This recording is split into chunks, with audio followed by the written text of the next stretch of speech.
Alright, so we now record the class. Peace, love, light, and prosperity. Everybody who's tuned in, and then those who are watching the recording.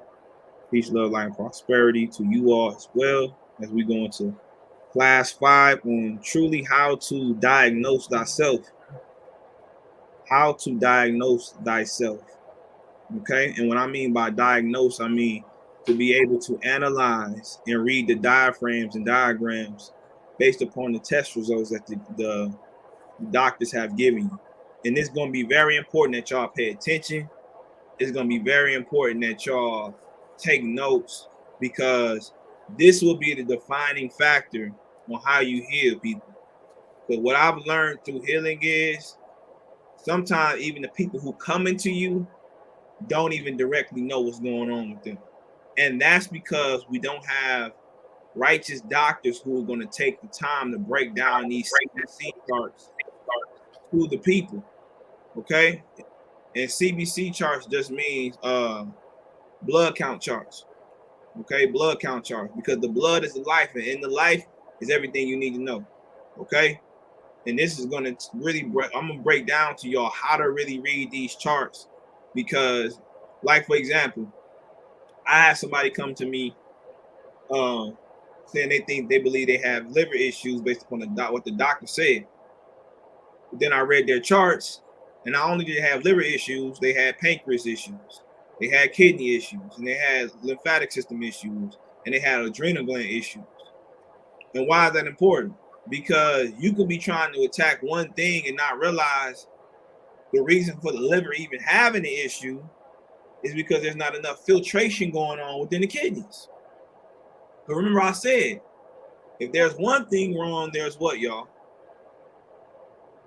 Something wrong elsewhere. Something wrong elsewhere, because that's how the body works. No different than a man and a woman when they're together. One got a problem, always going to be the other one got a problem too. That's just how oneness works. If you got real oneness, of course. So today, y'all gonna really learn how to break this thing down. Y'all gonna be professionals. So much so that every last one of y'all, when y'all start healing, and your clients come to you, ask come to the hospital with me to read my diagnosis sheet, your ass should be getting kicked out. That's how good you should be. You should be getting kicked out. Because when you start to, I said not put out. You should be getting put out.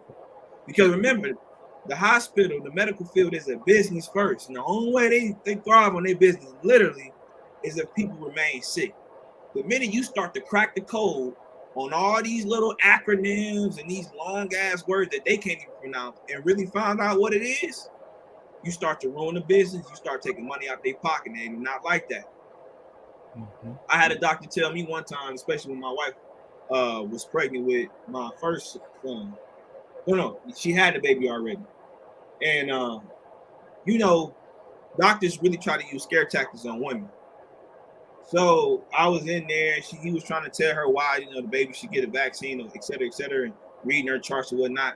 And I started breaking it down. This doctor told me, "Oh, I see you've been studying." He said, "Well, I'm going to just tell you like this. Y'all don't give your baby a vaccine, you can't stay here no more." This is what he told us.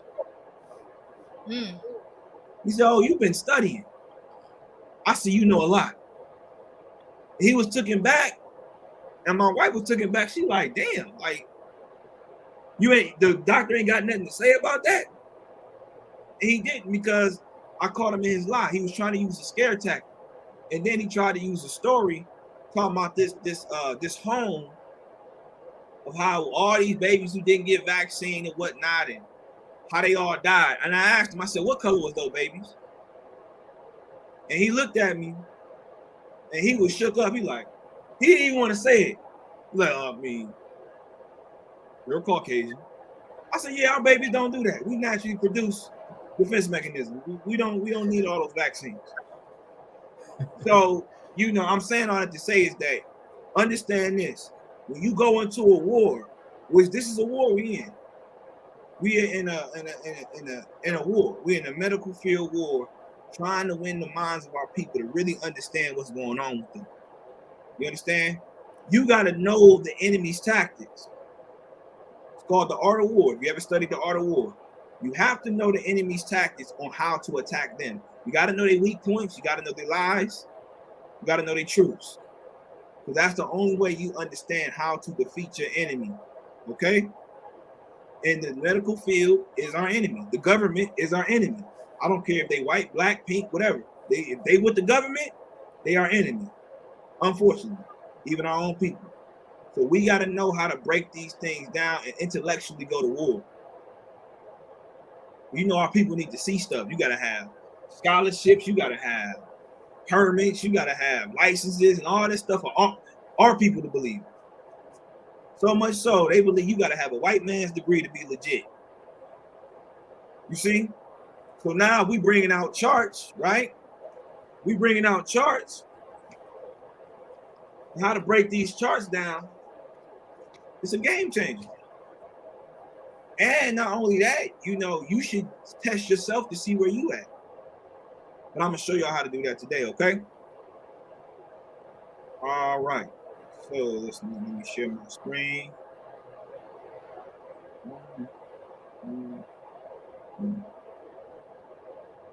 Make sure everybody on. Nay, let me know if you see the chart. You see the chart? Yeah, zoom it more. Let me go to this one.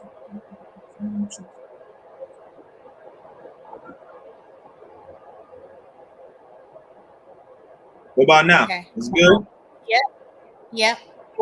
All right, y'all. This is called a CBC chart, y'all. A CBC chart. Okay? This chart will tell you all you need to know of what's going on with a person, where to target the illness or disease, and how to target it. Everybody got me? You say it will tell you everything you need to know about the disease and how to target it? How to target it and where to target it at. You see, the reason they do radiation, you know, radiation doesn't target exactly where the cancer is. It targets the cancer and anything else around it. That's dangerous. Whereas we can be able to read the charts because herbs are smart, right? The herbs know exactly where to go depending on the compound you use when you use it. And that's the importance of also knowing herb companionship, okay? But you got to first know what's going on because you can't be giving anybody anything. Can't be giving anybody anything, and you got to know how to move the herbs around the body. Y'all follow me? Yes. All right. So this CBC chart you see before you, this is actually my client. This is a brother, and this is actually his recent results. Okay? So this is a black male, mid-30s, okay? This is test. Obviously, y'all can see the date, right? June 16, 2022. They the time frame and everything. Y'all see that? Mm-hmm. Yeah. So I'll make y'all know now. Pay attention because I am going to pull up another chart, and I'm going to test y'all. I want you to see who's able to break this thing down and tell me to the T of what's wrong with this person. Okay? Y'all follow me? Yes. All right.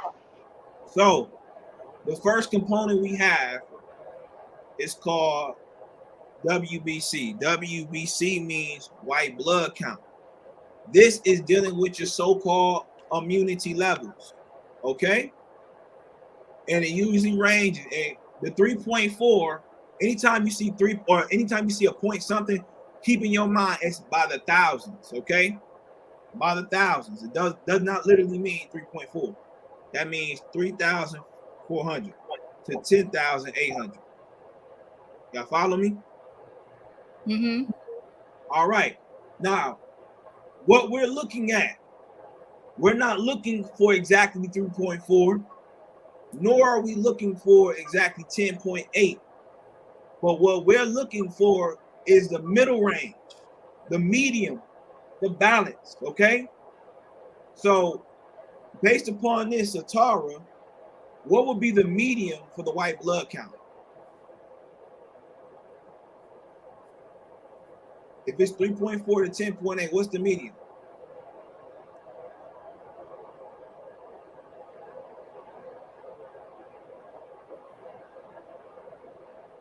Is Atara there? Y'all see Atara? I'm here. Okay.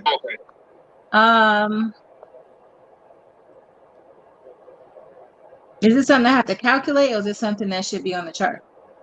No, you have to calculate it. Just give me what would be the middle So, range? What would be the middle range? About maybe 6.5. Good. I would say 6.5 to 7. Good job.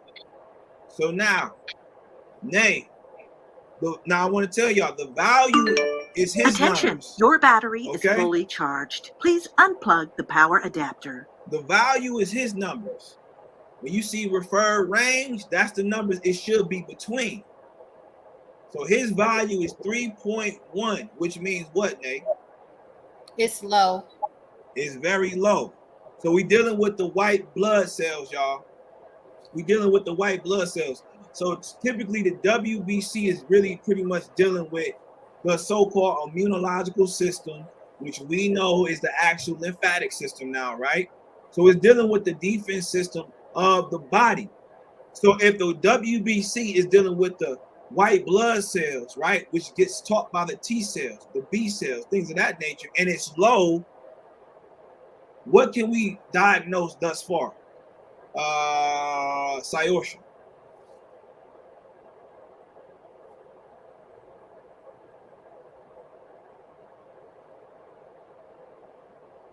Sciosha still there?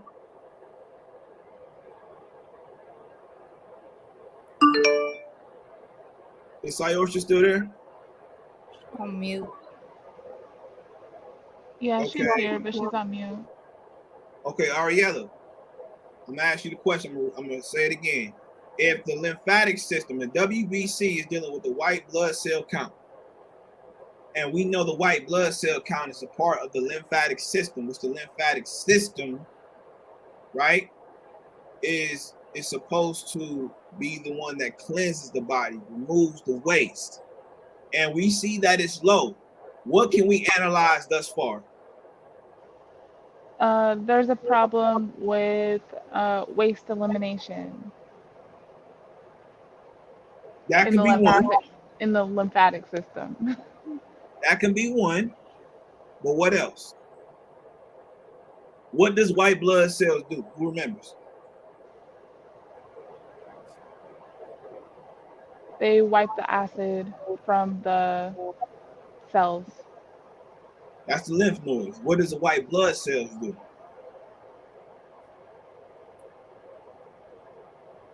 Can anybody remember?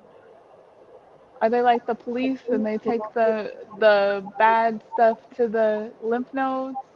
They are the police, absolutely. And they're there to arrest the bad bacteria. They're there to arrest the toxins and fight. They're your warriors in your body.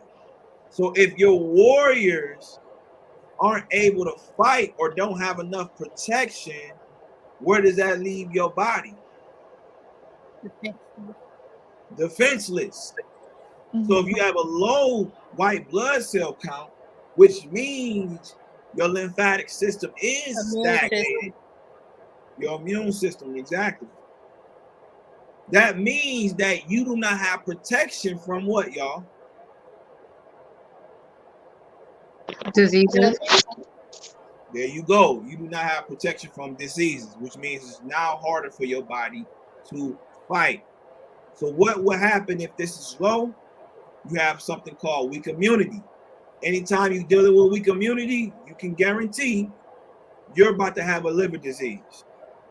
Why is that? Can anybody remember? Why would you have a liver disease? Because remember, if the kidneys cannot filtrate the waste, the toxins, those bad chemicals, where will it get dumped off to, y'all? Your kidneys. Nope. The blood. Your liver. It will get dumped to your liver because your liver is dealing with the chemical compositions of the body and filtrating what is good and what's not. So now we're able to tell, okay, my white blood cell count is low. That means I have a stagnated lymphatic system. That also means my kidneys is not filtrating, not properly. And I know for a fact that my liver is going through damage because my white blood cell count is not up. Therefore, my defense mechanism is down. So now we see on his chart, it's red, right? Which obviously in this case, it means it's bad. Okay. Now let's go to the flip side. If your white blood cell count is high, this is showing that the steroids producing is too much white blood cells being produced, which means that there's a fight going on, which definitely shows that the disease or the bad bacteria has picked up and now is getting dumped into the blood. So if you're having an overproduction of white blood cells, that means the disease is overtaking and starting to get dumped into the blood. If you have a low percentile or value on a white blood cell count, we know for a fact now at this point, not only are you having liver disease, but also that means that you're having a bone marrow issue. Because remember, Wait, low cell count is also low okay. cell. It's the bone marrow issues. Okay. Yep. Because what helps produce these cells? The bones. The bones. Let me know if I'm moving too fast for y'all too. We good? Mm-hmm. Okay. So are we clear on the WBC? Bones produce. Okay, so high WBC means the disease is overtaking the body. Yep. Okay, so low blood cell count is a warning. High blood cell count means the disease is rapid now. No, both of them are bad. Low Okay. blood cell count, the low white blood cell count, meaning that your immune system is weak. Therefore, all those chemicals that's supposed to get filtrated out through the kidneys is now getting dumped back into the liver, Okay. which can cause liver disease. Okay, and high blood cell count means it's overtaken. Mean You it's producing more a lot. rapid. Yep, you're producing a lot of white blood cells because the white blood cells that you already have is not. It needs help. They need help. Okay, so this would be both of them are bad, but the Yep. high UBC um is what's the word I want to use? It's more of a crisis. A chronic crisis dealing with the blood. High, you're dealing with blood. It's getting dumped into blood now. Low is getting dumped into the liver. Okay, got it. That makes sense? Mm-hmm. Anybody else before we move on? I can't see y'all, so y'all have to say something. Y'all got something to say. Okay, I have a question. So if I'm reading someone's chart and I see that there is a high WBC, would I still I would treat the liver or suggest treatment for the liver and the kidneys, but if it's WBC, I would do the liver, kidney, and the blood. You talking about if it's a high WBC, right? Yeah. Yep. If it's a high WBC, you would attack those, but now you know you have to cleanse the blood. Okay. If it's low, obviously you need to deal with the liver, the kidneys, the adrenal glands, and lymphatic system, but it's not thus far getting dumped into the blood. Okay. That makes sense? Mm-hmm. Anybody else? If we good, Can you run back through the body parts for the high and low, like just again, please? what you If it's too high, if the white blood cells are too high, then mean? So what if else it's is too causing the high, problem? you know for a fact that your body is stressed. Your body is producing too much steroids, which then is producing too much white blood cells. And because that's just indicating that now it has to overproduce so much because the other white blood cells are not winning the battle. And that also shows that now the so-called disease or bad bacteria or toxins is now getting dumped into the blood. If it's low, that's showing that you have weak so-called immunity, which that also shows that now it's getting dumped into the liver. Mm-hmm. And also the bone marrow. You can pretty much reduce liver disease or bone marrow disease. Okay, All right, I got it now. cool. Now the next one is called RBC, which stands for red blood count, red blood cell count. Write that down. Red blood cell count. Now I want to say this too. Keep this understanding that some hospitals do different ranges. I want to put that out there. Some hospitals, it ain't like super, it's not like a super difference in it, but some of them they do read differently as far as the ranges on the chart. So don't be so alarmed. Okay. So like in Cleveland, it's different ranges versus versus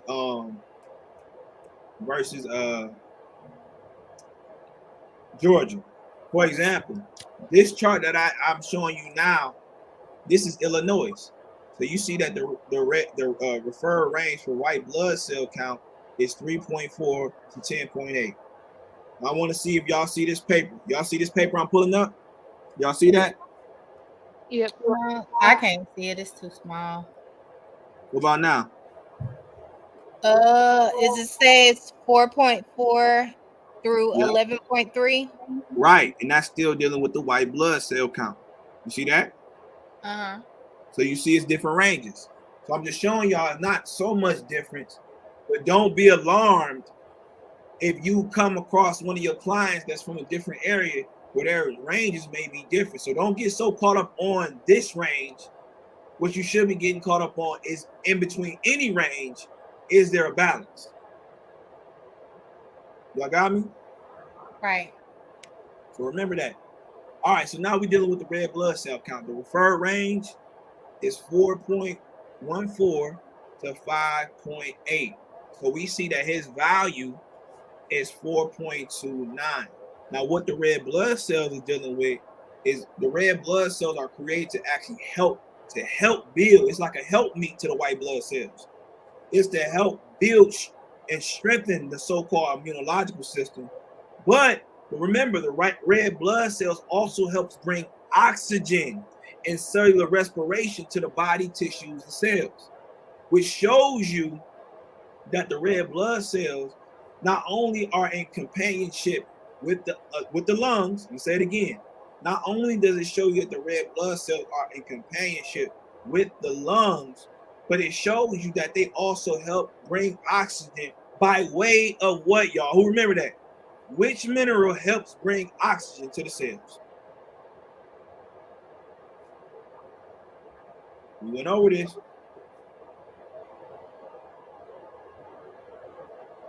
Come on, y'all. I want to say carbon, but I'm not sure. Carbon. Okay. That's not it, but it's close. Anybody else want to give it a shot? What mineral helps bring oxygen to the cells? Thinking. Dr. Savy talks about it all the time.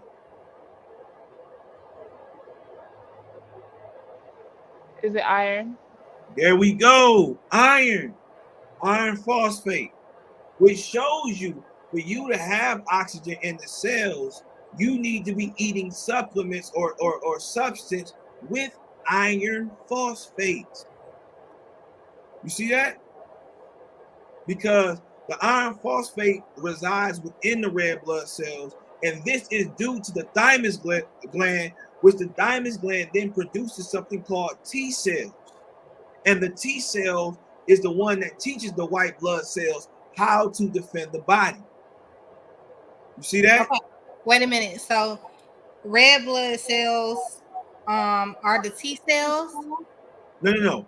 Red blood cells are taught by the T cells, which the T Okay. cells comes from the thymus gland, which is your energy center. Are taught by the T cells. Mm-hmm.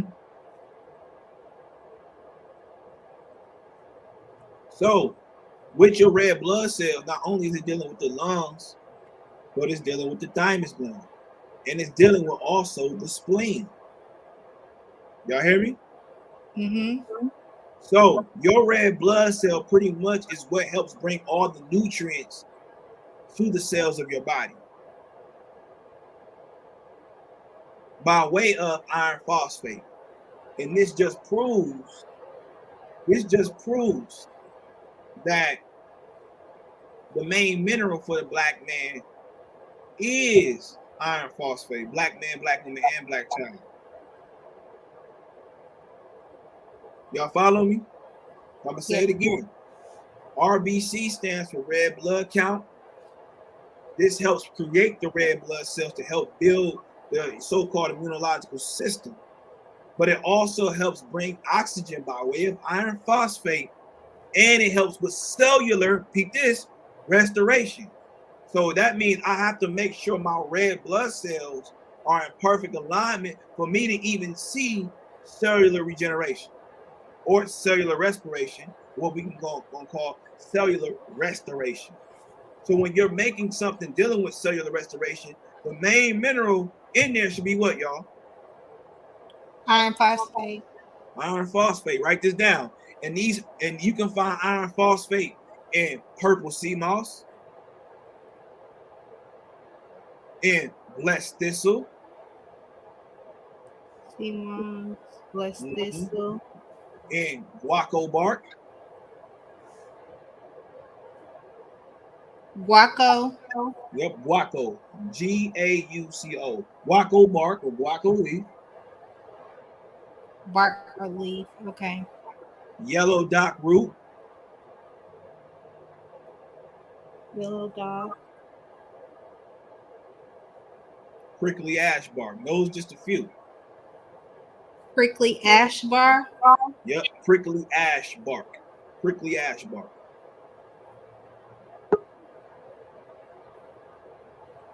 Somebody just hop back on. I'm sure let them know. Okay, Tara, I see. So you and Yalini just hop back on. Can y'all hear me? Yep. Yes, I can hear you. Okay. Let me make sure. Okay, so if the red blood cell count is not is outside of the range, whether low or high, what would we Now I'm gonna get to that next. I'm gonna get to that. I got you. So now, Nate, since you here, what do you think? Do you think this is a low range? Obviously, it's not below 4.14, but do you think it's mildly low or in the middle? in the middle? Not the middle, but it might be mildly low since it's close to 4.14. There you go. It is mildly low. It ain't extremely bad, but I would say now because I see the white blood cells is low, it makes sense of why this is mildly low as well. Because if the white blood cells cannot defend the body, which means the red blood cells is now, it does not have a defense to even bring oxygen to the cells.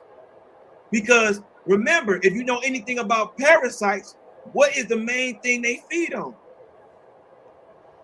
Iron. So now, we've now witnessed that we are now dealing with a low count on white blood cells, which means our defense mechanism is low and almost down, right? Which means we're now having liver issues. If we're having liver issues, I know my lymphatic system is backed up, and I know my kidneys is possibly not filtrating correctly, right? And now I see that my red blood cells is mildly low, which means what is going on, y'all? If the red blood cells is supposed to be bringing iron to the cells to bring oxygen, and parasites love iron, what's going on? The body is full of parasites. That could be a possibility, but what else? The lymphatic system is having issues. Nope. I'll say it Mm-hmm. again. Your defense mechanism is down, right? It's low. Mm-hmm. And now I see that the red blood cell count is down. The red blood cells is what brings oxygen by way of iron phosphate to the cells, right? I see that's mildly low.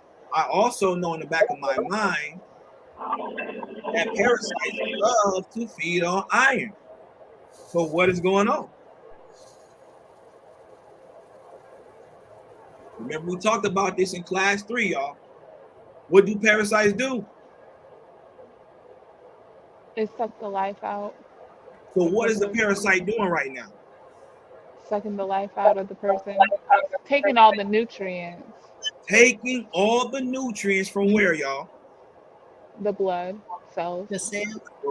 The red, no, let's be specific. The red The blood red cells. blood cells, yeah. There we go. See, now we diagnosing now. Now we getting the feel. Okay. Well, your liver, I know for a fact your liver is messed up. You're producing way too much white blood cells. That means your lymphatic system is not defending the body like it should.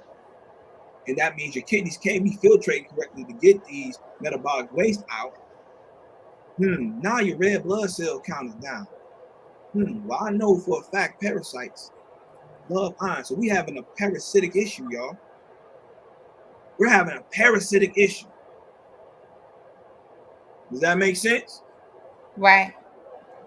Another thing that they like to feed on is something called glycoprotein.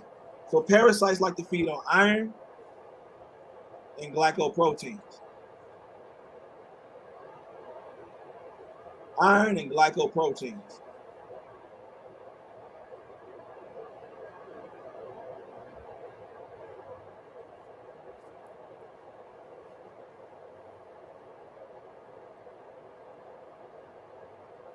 And glycoprotein is nothing but carbohydrates, carbon plus hydrogen, right? And this is due to synthetic due to synthetic carbohydrates, not the real one. Okay. So now, if that's the case, this is also showing me the reason that they're able to feed, because my lymphatic system down, and I know my lymphatic system is down because of what I am putting in my body.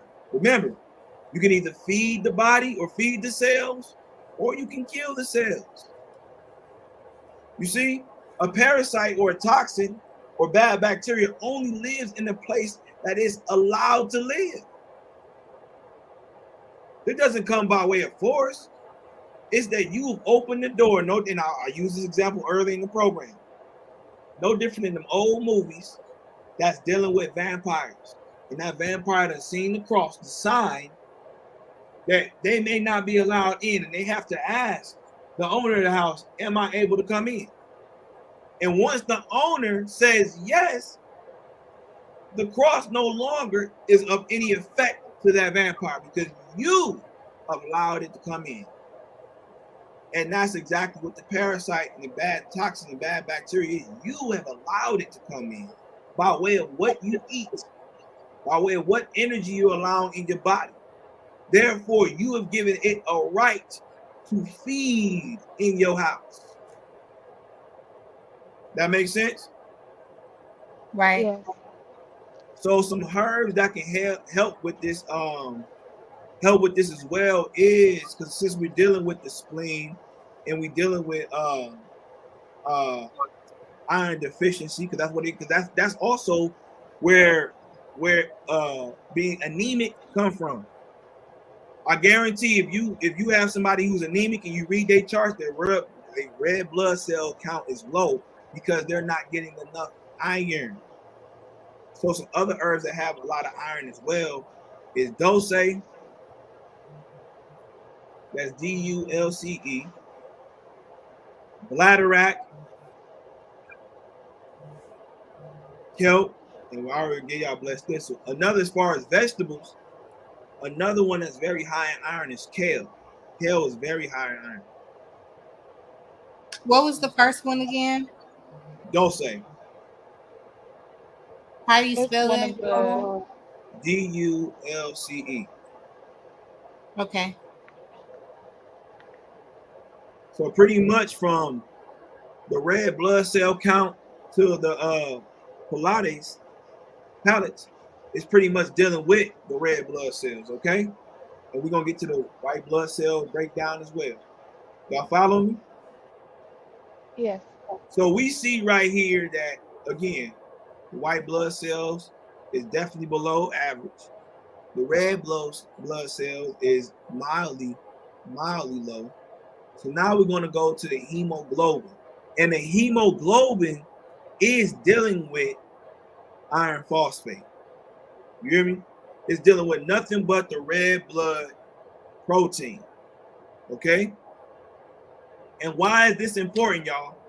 Because iron phosphate, when you really look at it, iron phosphate is the main attraction when it comes to bringing other minerals together. You cannot get other minerals to your cells without iron phosphate, y'all. I'm going to say it again. You cannot get any other vital minerals to your cells without iron phosphate. Y'all ever seen somebody who when they choking and they trying to call for help, they reach their arm out, but for some reason they can't really move? Y'all have ever seen that before? Yeah. Right? They can't move because they can't get enough oxygen to even circulate through the body to move. That's how your cells is. It's trying to get to the other cells to give it minerals, but you're choking the life out of it, or the parasite is choking the life out of it so much that it can't go anywhere and becomes stagnated, y'all. Therefore, you now become malnutrition, or what we're going to call malabsorption. Okay? So with the hemoglobin, the range is 13 to 17.7. His value is 14.3. Now that's okay. It's decent, right? It can be a little higher, but it's decent. So that shows me that he's having some absorption.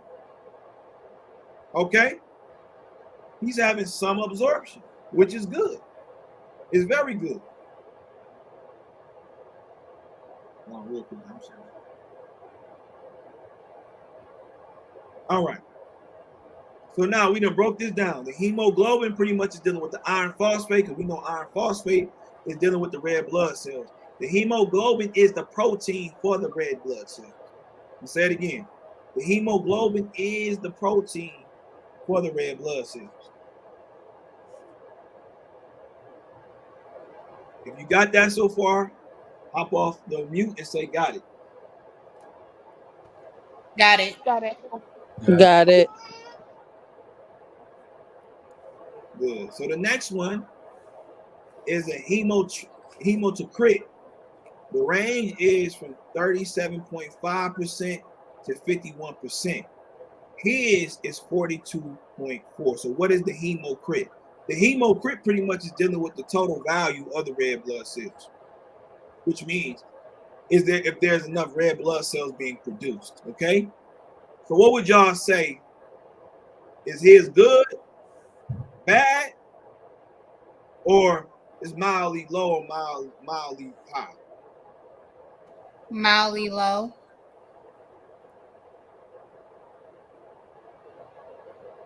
Okay. Anybody else? What y'all think?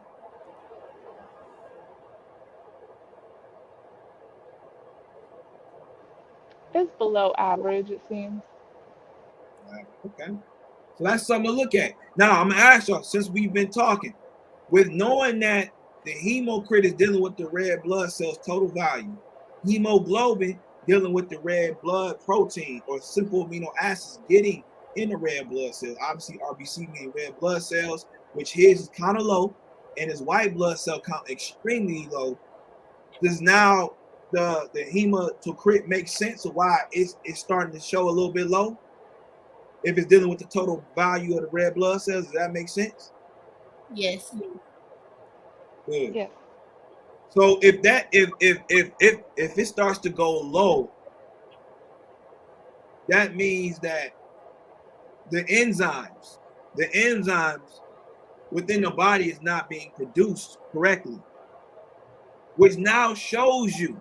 Remember, if you're dealing with I didn't get an answer. If you're dealing with lack of oxygen, and usually lack of oxygen is you're not getting enough hydration, you clearly see that now your cells are becoming dehydrated.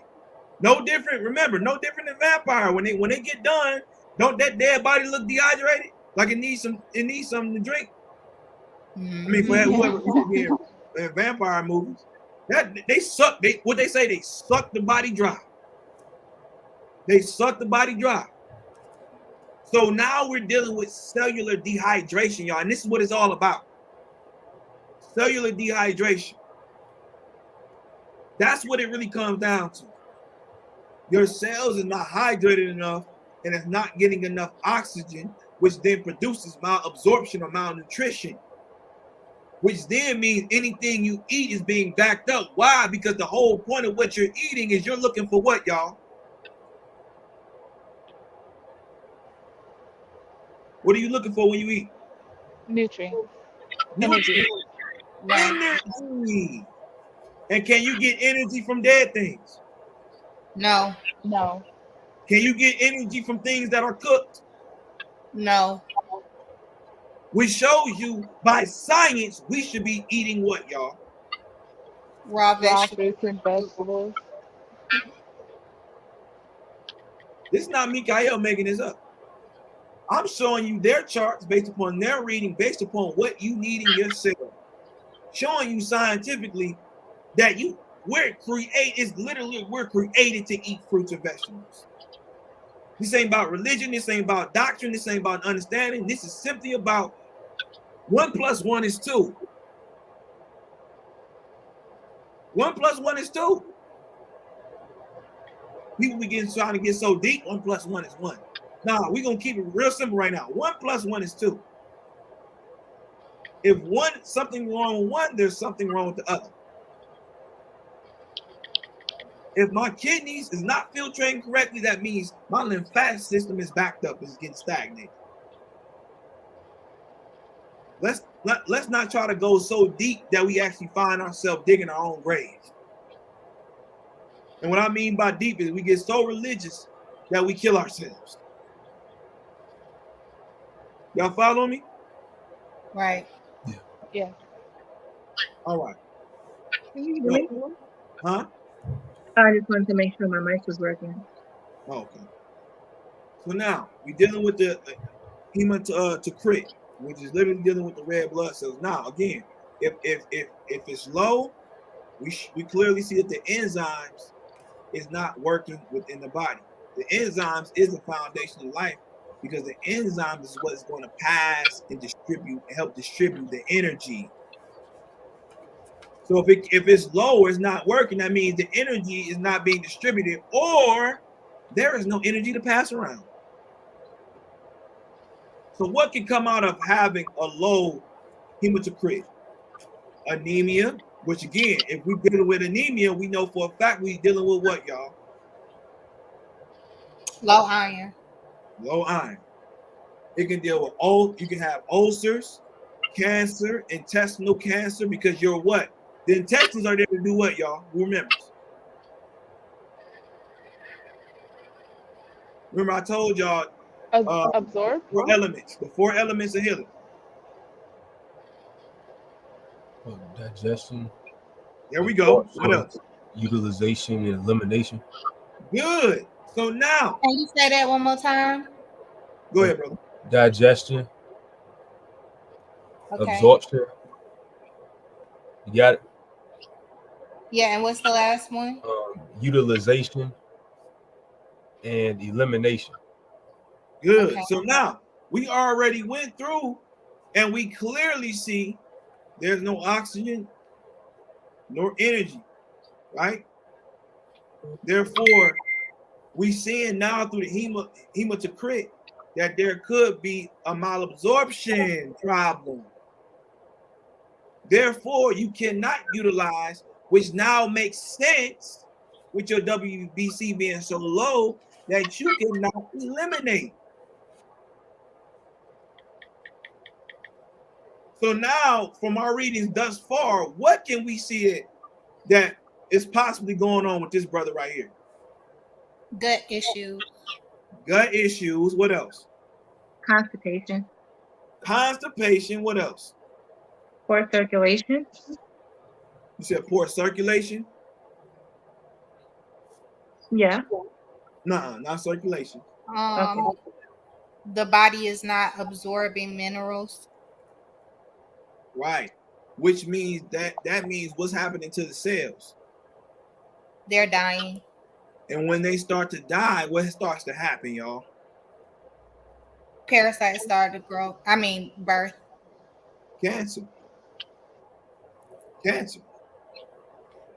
So we can see from thus far where his results is at, that this could be possibly leading to cancer. And that he has a liver and gallbladder. Let me write this down too. Anytime you heal, especially somebody with chronic disease, you have to detoxify the liver and gallbladder the whole time, because you have to detox it from all those chemicals, waste that got dumped into it. So you say liver and what else? Gallbladder, because you know the liver and gallbladder are connected. They work hand in hand. Okay. You say that again? The liver and gallbladder work hand in hand. So anytime you're dealing with somebody with chronic disease, more than anything, you need to be detoxing the liver and gallbladder the whole entire time. Why is that? Because even while you detoxing, you're moving these wastes and these chemicals around, and you want to make sure that you have a clean slate when it comes to liver and gallbladder. Because if you overproduce too much chemicals in that liver too fast, they're gonna go into acidosis. They're gonna die. So there's a such thing as detoxifying too fast. Okay, so during the process, you're saying during the entire detoxing and healing process, from day one to the last day, liver and gallbladder needs to be a priority. Absolutely.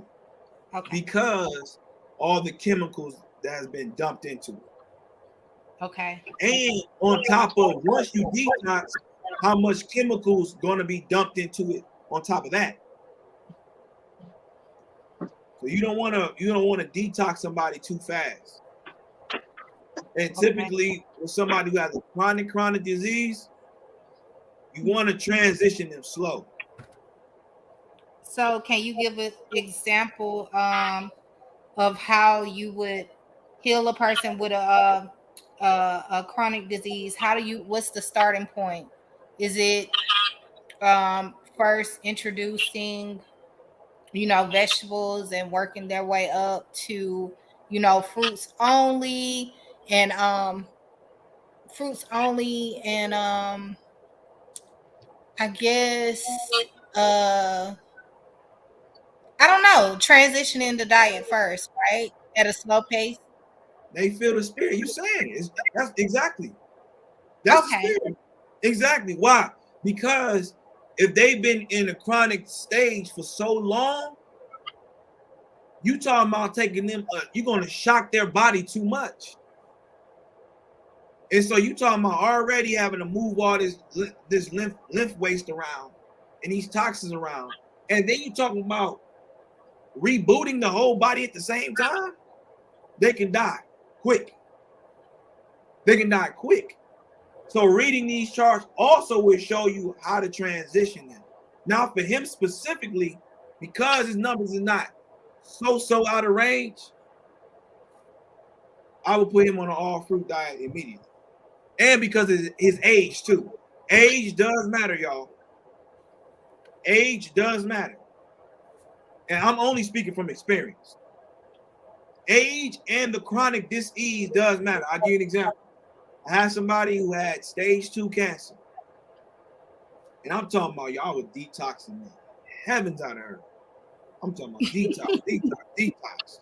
I'm talking about we had some results, but I detoxed her so fast that I bust her tumor. I busted her tumor and she was bleeding. She was bleeding for like 2 weeks, y'all. And this is my first case. And I was about scared as heaven, y'all. I was scared. I'm like, oh shit, I'm about to kill this woman. But then I talked to my teacher, said, get her off the protocol, get her on I'm gonna see who remember this. Get her on a raw vegetables and raw fruit cleanse. Why? Why would I put them on raw vegetables, y'all? Because what starts to happen? The cells began to be oxygenated. No. You try to Rebuilding? rebuild. The vegetables build up, right? It helps build up, but what else? Who else remember why I say you should not go on a raw vegetable diet while cleansing? But what can the vegetables do? Because they build.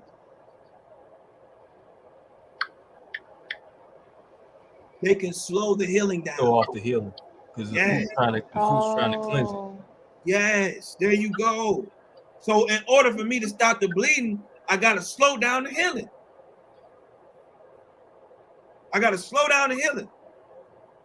Because I know that the vegetables will help build and reproduce and even reproduce more blood. She can slow down. So then once she stopped bleeding, and then I transitioned her back on all fruits and the herbal protocol, then she was completely healed in 3 weeks. How long was it up till that point where you switched her back to fruit? Like, how long was the whole process? So we started at the end of February. So her healing took about 5 months. We started in February. She was progressing very quickly. By April, that's when the tumor had bust. She was bleeding. That was like the middle of April. I got her off of that and on the raw fruits and vegetables by the beginning of May. By June, she was healed. By June, she was healed. And mind you, remember, chronic disease. She had stage 2 cancer for 2 years. No, I'm sorry, 7 years. 7 years. Oh wow.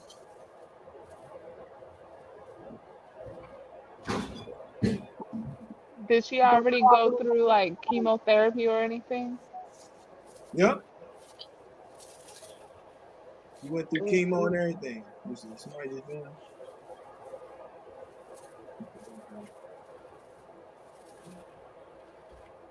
All right, let's get back to it. So now we dealing with the mean corpuscle volume, right? The mean corpuscle volume, and it's very important to understand this because now we're really getting into dealing with the blood cells all together. We're talking about red blood cells, we're talking about white blood cells, and we're talking about the collates, which pretty much actually makes up the red blood cells. Okay, so remember 2, 3 agree in 1. So now, with this being the case, we're looking at the main blood cells, which again particularly are the red blood cells, white blood cells, and platelets. And what we're looking for is if they're balanced. So now we see clearly that he's at a 99, which is pretty high, right? It's pretty high. Which he should be at value at 79 to 97. Y'all follow me? Yes. So that means if it's extremely high, we clearly see by way of the white blood cell that there's been too much production. This is showing you that bad bacteria and toxins have now entered into the blood. Y'all follow me? Mm-hmm. Not really. Can you run that back? When the mean corpuscular volume, or sometimes they call it the main corpuscle value, you may see that on your chart too. If it's too high or above, this is showing you by guarantee that a disease have now entered into the blood.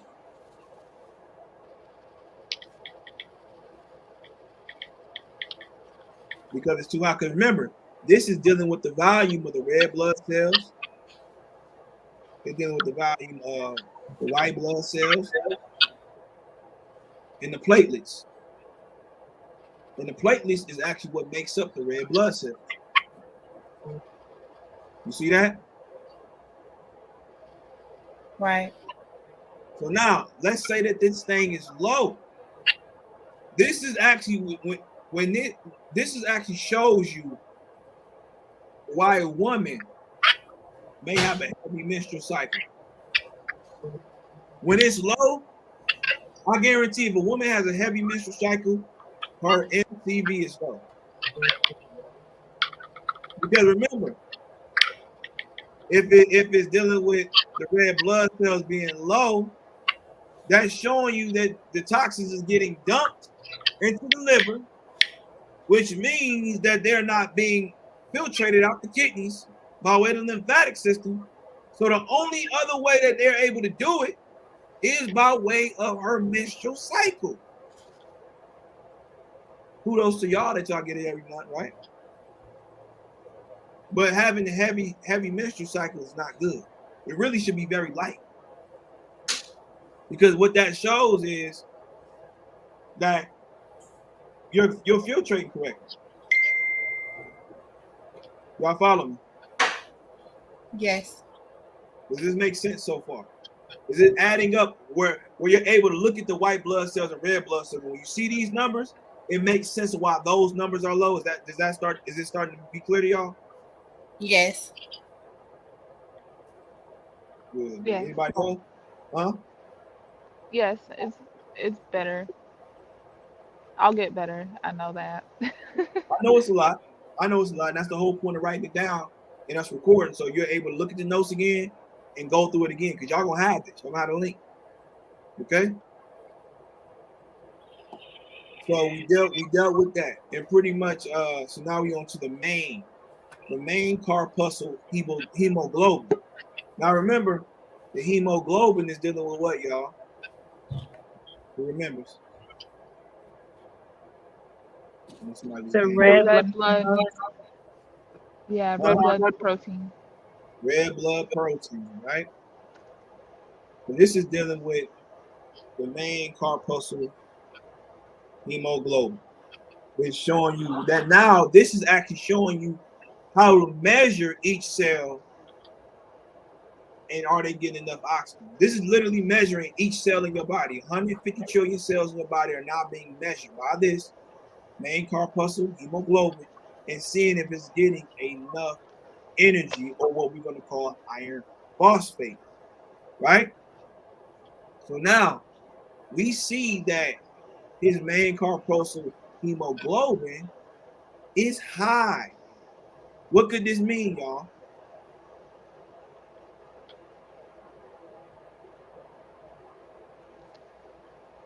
And it's a little above high. So it's not, it's bad. It's bad, but it's not bad. So 26.6 to 33 PG. So it's 0.3 over. So what does that mean, y'all? If it's high, what could that mean?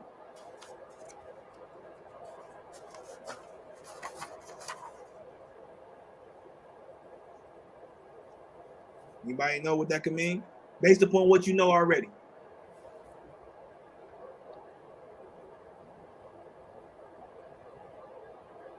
I'm gonna give it to y'all. So what that means, write this down. What that means is now there's an overproduction of red blood cells because the white blood cells is low.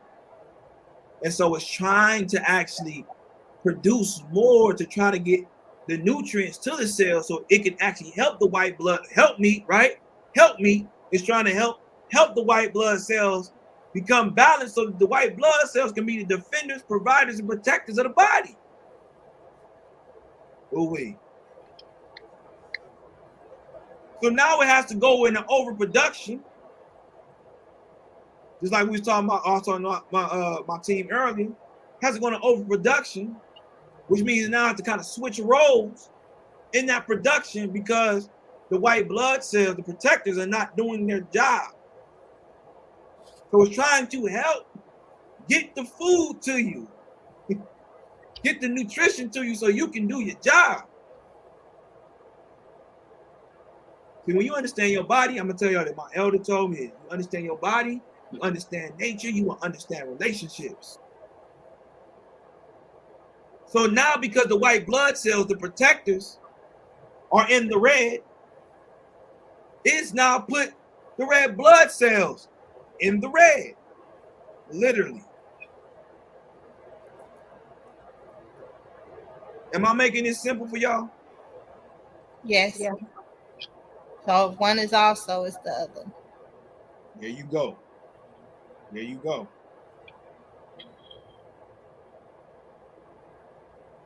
So now, with that being said, if this is extremely high, right? Because this is also dealing with your lungs. But remember, we're dealing with oxygen, right? Oxygen. So you can't tell me if we dealing with oxygen in cells that we can't be dealing with oxygen in the lungs. You see that? So that means if the oxygen is not getting to the cells enough, that means oxygen is not flowing through the lungs enough. And what could this cause, y'all? What is a lung disease? Somebody give me one lung disease. Asthma. Asthma. There we go. What else? Bronchitis. Bronchitis. And itis means what, y'all? Inflammation. Inflammation. Inflammation. So now your lungs is inflamed. Trying to pump up and produce enough oxygen to breathe to help the blood. Ooh-wee. Y'all learned something today. So this is called the main corpuscle hemoglobin. The next one is MCHC, main corpuscle hemoglobin concentrate. And now this is also measuring each cell of the body. This is measuring each cell of the body. So now the referred range is 31.5 to 35.7. His value is 33.7, which shows me what? He's not too bad, y'all. He's not extremely bad. But, You said that the MCHD measures what? it's the main corpuscle hemoglobin concentrate, which pretty much measures each cell to see if they get enough oxygen. I'm sorry, you broke up. You said it. What does it measure? It measures each cell to see if they get enough oxygen. Okay, thanks. Mm-hmm.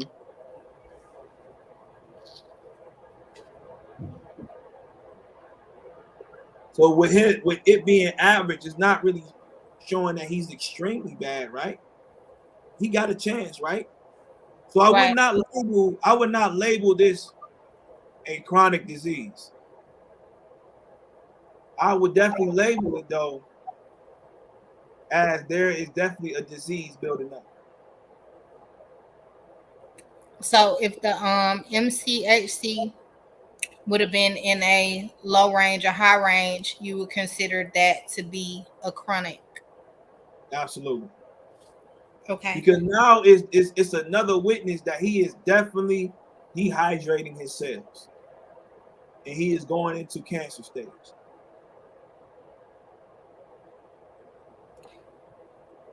Okay, so along with that factor being either high or low, the WBC, the mean corpus, oh, I can't even say the word, but MCH, those would have to be high or low to deem it a chronic disorder along with the MCHC, right? If those are extremely low, I'm telling you right now, he has cancer. Here's the reality. Either way, if it's too high, if it's too low, he has cancer. You see, if you really pay attention, he's not even 1.0 volume above anything. Everything is like 0.1. Even a mean corpuscle, that is 2. But when you look at the MCH, it's 0.3, so it averages out.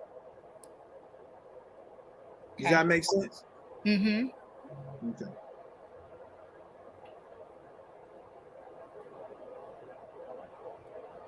All right.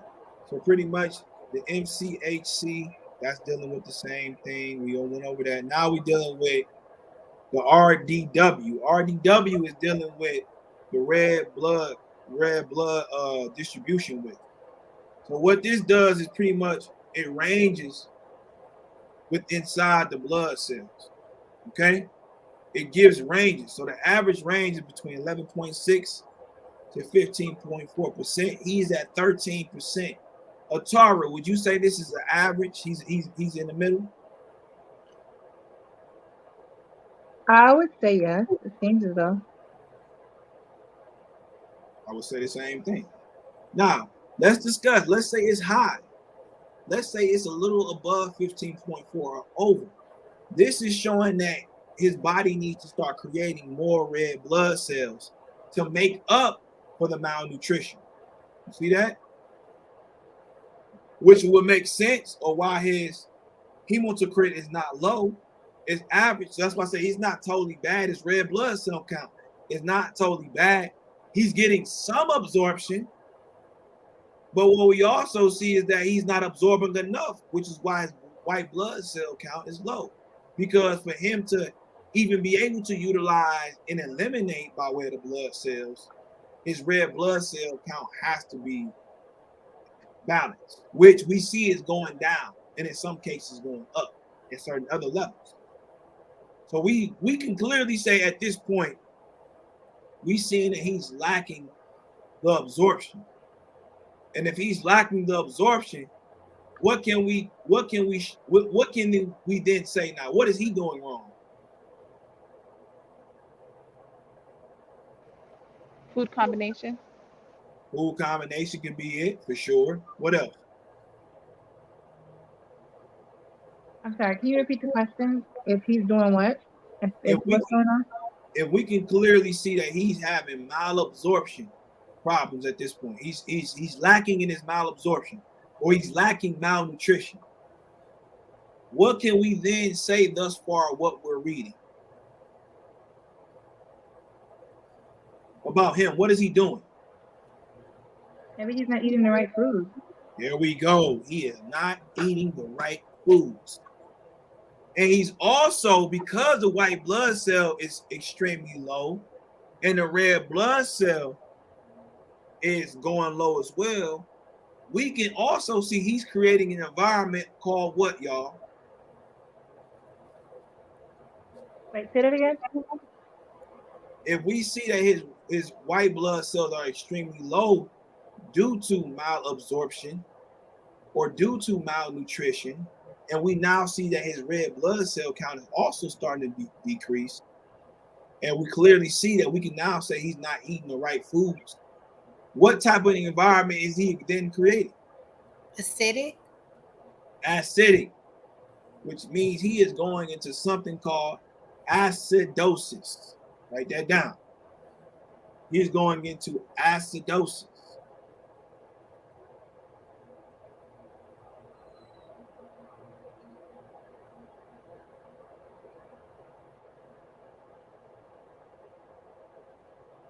So now, let's go back to the RDW. If this was extremely high and he had to create more red blood cells to help distribute his oxygen, guess what it'll start taking from, y'all? We already went over. It'll start taking from what? If we dealing with oxygen, it will take from what, y'all? The white blood cells? No. If we have to overproduce red blood cells, and red blood cells need oxygen, Oh. what else is oxygen dealing with? All of the other minerals. Nah, it's dealing with the lungs. Okay. Dealing with the lung, right? So now I'm gonna see who remembers this. If you start to overproduce mucus, what will happen with the mucus? It starts to what? I mean, Pile up and maybe calcify. It will start to pile up. It will become a sticky substance, right? Well, that will be the same thing for red blood cells. If you're producing too much, it will start to pile up and become thick, which then can create what, y'all? Blockages. Blood clots. Blockages, blood clots, which now means we then at that point are having a circulation issue.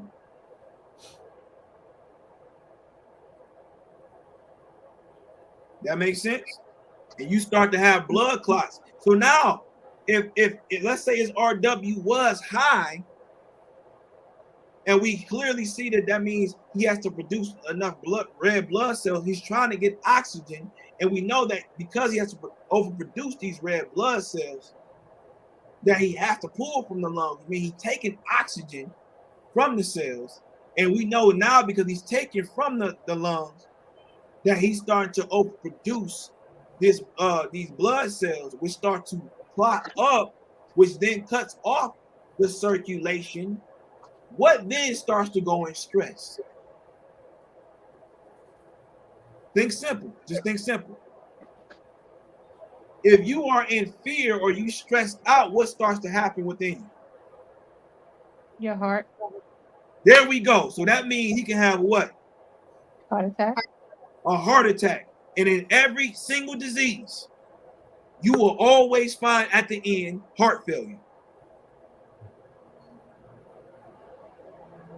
Because we're dealing with, again, cellular dehydration, which means they're not getting oxygen, which means it's affecting other artery, which will start clotting, which means the circulation is now becoming low, which means you are literally cellularly suffocated.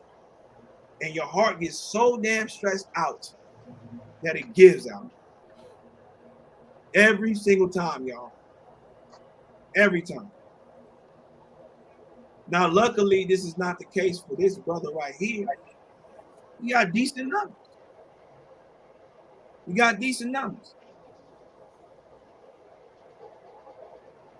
Even his platelets. Remember, the platelets is dealing with making up the red blood cells. That's the next one. It's dealing with making up the red blood cells. And we kind of see he's on average. He's on average. So it's not extremely bad. He's just not eating the right foods. Would y'all agree? Yes. Yes. Yes. All right. So let's go to the next one. We got any questions so far?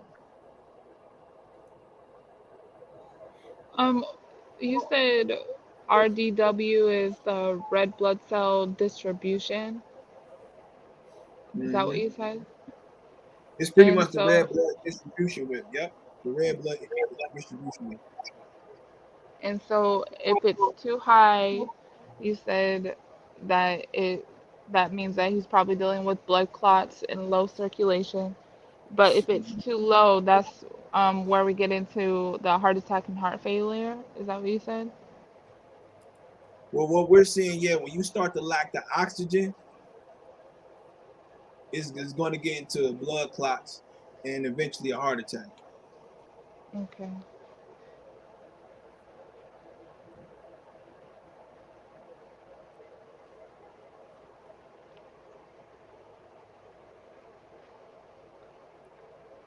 And also with the acidosis, if somebody's going into acidosis, then what's like that sounds pretty bad right there, isn't it? Absolutely, because you're dealing with flames. Mm-hmm. And You're so dealing with then flames. what do you do? What I guess you would say the diet, change the diet first. I said I was thinking That's what what would you do first? that's what it's always gonna come down to, y'all, because the whole point of the food is to bring what, y'all? Healing. Balance. Balance, Energy. vitality, Yeah. light. Is to bring light. Remember, light is the life of the world. It's to bring light. Because you remember, you have a light body. Some people say God body, Yah body, but we dealing with light, period. And if you're carrying the Y chromosome, which is the Adamic gene, I think we can all agree he was made in God's likeness and image. Do we all agree with that? Mm-hmm. Yes. Oh, and you know what? Hmm? You remember we talked about the word or, and then ASA pops up. Mm-hmm. ASA is the gene that breaks down enzymes. Mm-hmm. Absolutely. Absolutely. And this is what this is all about, y'all. This is what this is all about. But when you get down to that, y'all, it's simple. It's simple math, y'all. It's simple, simple math. All right. So everybody good so far? Mm-hmm. Yes. All right. So next, we are dealing with the neutrophils. Okay? In the neutrophils, now from this section on, we pretty much are dealing with white blood cells. Okay? We dealing with the white blood cell count. Y'all follow me? Yes. So the Yes. neutrophils actually work hand in hand with lymphocytes. And the purpose of that is because they both help defend the body and fight off diseases by way of what? Red blood cells. Now, the average percentage, although they don't have it on here, should be between 40 to 60%. Y'all see that? Y'all see that? Yes. Uh-huh. You say 40 and 60? 40 to 60%. Should be between. So now looking at his, what does that say? His is low. Low. Which makes sense because his white blood cell count was what? Low. Low. Low. So that means he definitely he's having a hard time defending his body right now. That means his defense mechanism is weak. Now, luckily, because his red blood cells is not extremely defiled, it's producing just enough to really not go into a chronic illness. But I'll tell you specifically for this client, currently, well, he was producing kidney stones. Right now, he's filtrating and he's urinating those kidney stones out. He was having low back issues and everything. And that's another sign when you know the kidneys is going bad, you start having lower back issues.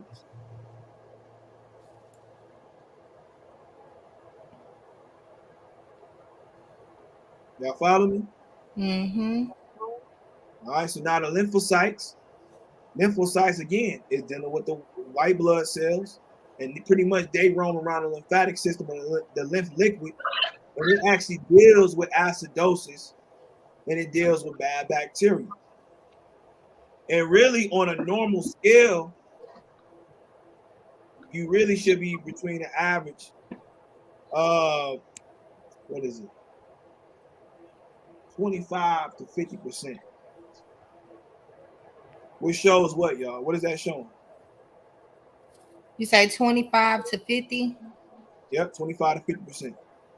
He's, His he's is a a little little high. high. It is a little high. And the only reason it's that high is because of the red blood cells. Trying to fight, trying to help the white blood cells. You see? And it's struggling to create white blood cells. You say it's high because of the red blood cells? Yeah, it's pretty high because the white blood cells not producing enough. Therefore, the red blood cells have to overproduce more to help out with the white blood cells.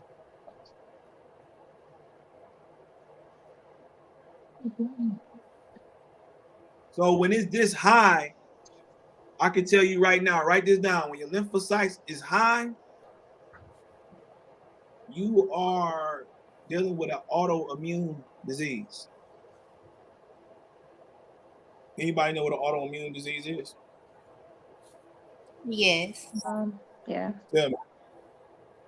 It is when your cells attack each other.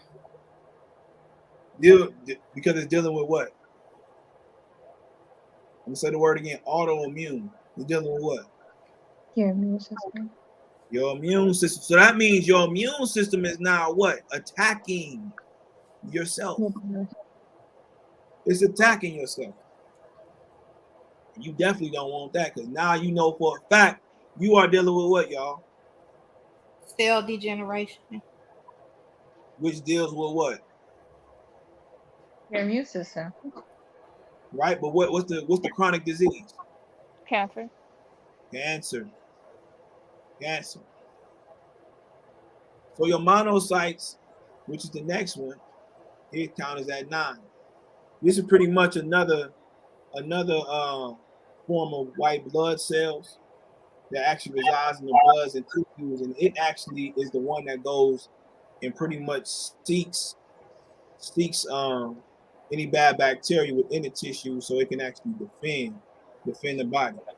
Okay, so with this, the average is really 2% to 8%.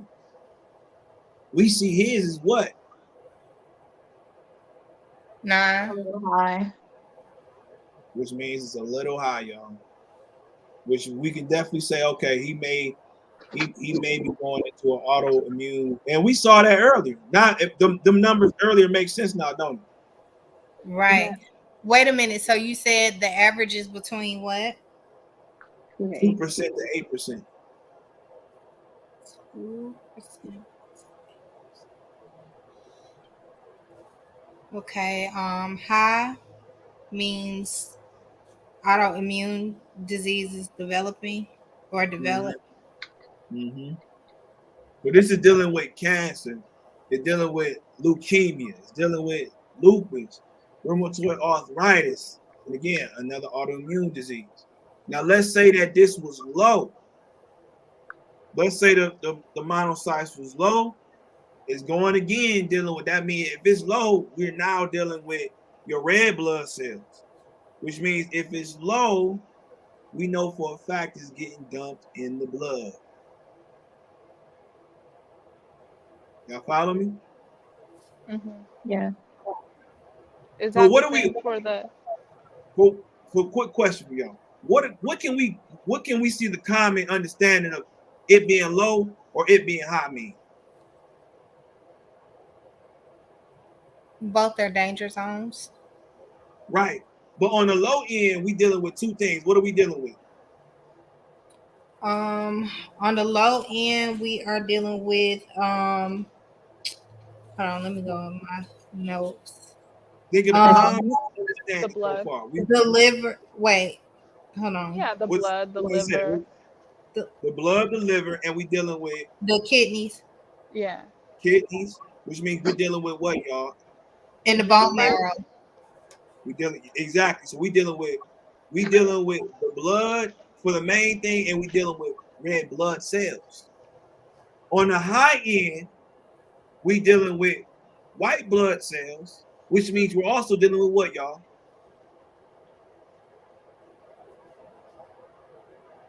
The lymphatic system. There we go. Good job, Nate. We're dealing with the defense system of the body. If it's low, we're dealing with the blood for the main thing, and we're dealing with the red blood cells. If it's high, we're dealing with the lymphatic system or the immunological system or defense system, whatever you want to call it, and we're dealing with the white blood cells. Okay. See, when we keep it simple like that, you should be able to read through these charts like that. Okay, I already know what it is. I need to attack the blood. I need to help produce more red blood cells to bring oxygen to the cell. Or I need to repair my kidneys. I need to get my lymphatic system back online and produce enough white blood cells to defend my body. That's all it is. That's all it is. But either or, whether it be high or low, we still dealing with what, y'all? Disease. Dis-ease. Because we really should be dealing, when we want to bring balance, what's the name for it? We should be bringing what? Homeostasis. Homeostasis. That should be the goal. That should be the goal. The next thing we're dealing with, eosinophils. And pretty much the average for that should be between 1% to 4%. Write that down. It should be between 1% to 4%. Be y'all men to write that down.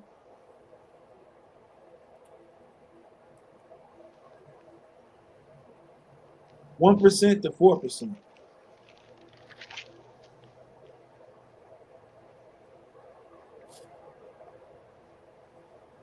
And also, I'm sorry, I want to add this too. Also dealing with the monocytes. If it is low, and I'm sorry I meant to mention this, if it is low, that also is showing you that your body is producing too much cortisol. Cortisol? Yeah, cortisol is a hormone. Cortisol is a hormone. Does anybody know where cortisol is produced at? Where? Where in the body is it produced at? The kidney. I'm thinking the thyroid or the adrenal glands. There you I go. don't know. Adrenaline. So if it's low, we see that we have an adrenal gland problem. Good job. So why is cortisol released then, Ariella? Where is it released at? No, why is it released? Why stress? Ooh-wee. So now we can even pinpoint it to say this ease now is only dealing with what? Stress. Ooh-wee. Because if you producing that adrenaline or that cortisol, it puts the sympathetic part of your brain into fight or flight.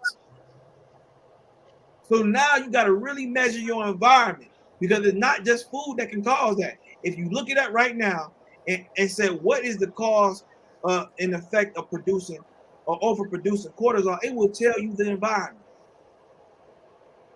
So now black people are in the hoods. Black people are in the middle of the cities. We dealing with air pollution. We dealing with processed foods, which is another reason why cortisol is released, stressing the body the hell out. We dealing with bad relationships. We listen to bad music that stresses us out, because anytime you want to fight, you're releasing what, y'all? Adrenaline. Adrenaline, which is gonna release what? Cortisol. Ooh-wee. That'll make you think more now before you think about fighting somebody. Do I want this cortisol released into my blood because your ass? I really want this cortisol released into my blood because you want to fight me. You see what I'm saying? So now, if cortisol is released from the adrenal gland, and the adrenal glands is stressed out, what do the adrenal glands sit on top of, y'all? The kidney. Your kidneys. The kidneys. So now when you release too much cortisol, you can actually produce something called Cushing disease. And what Cushing disease pretty much does, it starts to affect the adrenal glands, it starts to affect the kidneys, it will even start to affect the master gland, which is called the pituitary gland, which then creates a hormonal, or what we're going to say, an energetic imbalance. So now if the kidneys is backed up, y'all, what's backed up? All the filtration system. What helps the kidneys filtrate? The lymphatic system. And because the lymphatic system is down, the chemicals is getting dumped back where, y'all? In the blood. Blood. In the blood and the what? Liver. Liver. So now what's some of the indicators that you're dealing with this? High blood pressure, high blood sugar levels, diabetes, memory loss. Shoot, for men, having enough blood flow, that means he's having an erection issue, or if he's ejaculating too quick, that's also signs of stress and nervousness. Believe it or not, it ain't that because he's a man and he can't last long. He's just so stressed out, the stress that hit his penis. For women and men, for women, you can even have a loss of a menstrual cycle. So see, sometimes we think we cleaning. No, you can be so stressed out that you don't even cleanse. Now, if you don't cleanse, you know you in trouble. You know you in trouble. And through this stress, you can also have an overproduction for men of estrogen and for women, testosterone. So that's why you see in this stressed out community that the roles have reversed. Women are producing hella testosterone and men are producing hella estrogen. Y'all follow me? Yes. All right. So the next one we're dealing with the basal field, which again is also dealing with white blood cells. And this should be between a percentile of 1% to 5%. Uh-oh, he's at a 1. So Atara, what does that mean? His white blood cell count is low. It's really low. Right. And I guarantee you talk to him, he has allergies. Because what is allergies, y'all? Who remembers? Low immunity. It's low immunity, but it's also what? Ooh. Gut issues. Mucus. It's definitely gut issues, and it's dealing with allergens. When you look up allergens, we going right back to it, y'all. We are dealing with parasites. So we can definitely say he's, right now, we know for a fact, he has created a parasitic environment.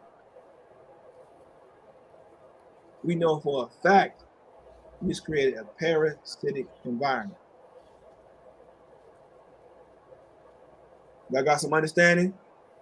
Yes. All right. And believe it or not, with that being low, again, since we see that it's dealing with oxygen, he can start having lung disease. You understand? And again, with with the red blood cells being low and the white blood cells being low, that means the enzyme within the body is not working properly, which means he also can be having a pancreatic issue. Ooh, that's an issue, y'all. That's a major, major issue. So if you got it so far, if you really got some understanding so far, say got it. If you don't, just say I'm trying to get it. I'm trying to understand. Got it. Good. Got it. All right. So the next, we're dealing with triglycerides. And all triglycerides is dealing with is the fats in the cells. So this next part from here on, the triglyceride, HDL, VLDL, LDL, we are now dealing with heart. So far we dealt with the white blood cells, we dealing with the immunological system, we dealing with the red blood cells, and now we're dealing with the heart. Okay? Because remember, all this comes down to every time you see an issue in the body at the end of all death, you're going to find heart failure. You're going to find heart failure. Okay? All right, so the triglyceride is dealing with the fats in the body, and pretty much is dealing with the stored fats in the body. So the referred range is from 0 to 149 milligrams. He right now is at 130. Now, Rashad, would you say that this is extremely high, extremely low, or average? I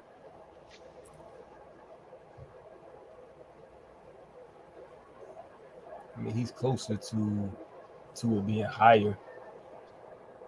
Right. It would be high.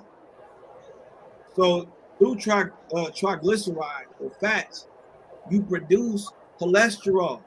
Okay? So when this thing is extremely high, have y'all ever seen? Let me see if I can pull it up. Have y'all ever seen fat on the heart? Fat Yeah. surrounding the heart? Yeah. That's triglycerides. That's literally cholesterol on the heart. Which means the heart cannot do what? Pump Not pumping effectively. the blood effectively. It cannot pump or circulate correctly. I'm gonna show y'all. Matter of fact, I'm gonna show y'all why I'm gonna show y'all how crazy this look. It look disgusting. Then it look like the processed meat that you Yeah. serving in Publix.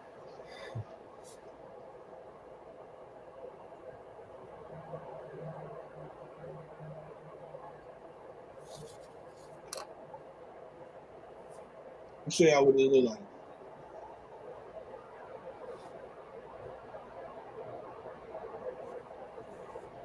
It's a good picture.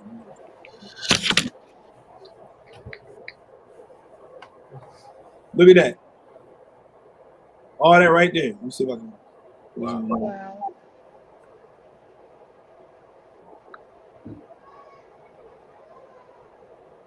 Looks like Tyson chicken. Don't it? Look at that. Look, y'all look at that. Gross. Wow. Look at that. Where's the oxygen? Where you gonna get oxygen from? Oh wow. Right. It looked like a chicken leg with the fat around it. Yeah. Now look to the picture on the left. You see the hole right there, right? Y'all see that hole? Mm-hmm. Oh wow, it's blocked. Now where the hole at on the right? Block. It's And this is nothing. This white substance, yellowish substance is nothing but cholesterol built on the heart. Right.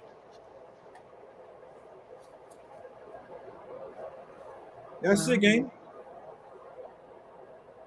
That's rough. So what happens with this? If it's too high, and it obviously cannot pump correctly, which is stopping the circulation, what's gonna happen, y'all? heart failure. Heart failure, heart disease, stroke. And most people who are obese have this type of heart. That also shows that you are having metabolism syndrome, metabolic issues, which means you have built up a lot of cholesterol, which then shows if you having metabolic issues, y'all. Let's see, remember this. What's in charge of the metabolic rate in the body? Or I'm gonna say thyroid. There you go. So we know for a fact if you having a heart issue or heart disease, you have what, y'all? Hyper or hypothyroidism? Hypo. Hypo. Good. Y'all learning. That's what I'm talking about. Hypothyroidism. And most people who have this issue is people who are obese, people who have diabetes and have kidney issues. So that tells me, I can tell you right now, if that is extremely high, they eat a lot of carbs and starches, and synthetic sugar. They eat a lot of carbs. They eat a lot of carbs and starches.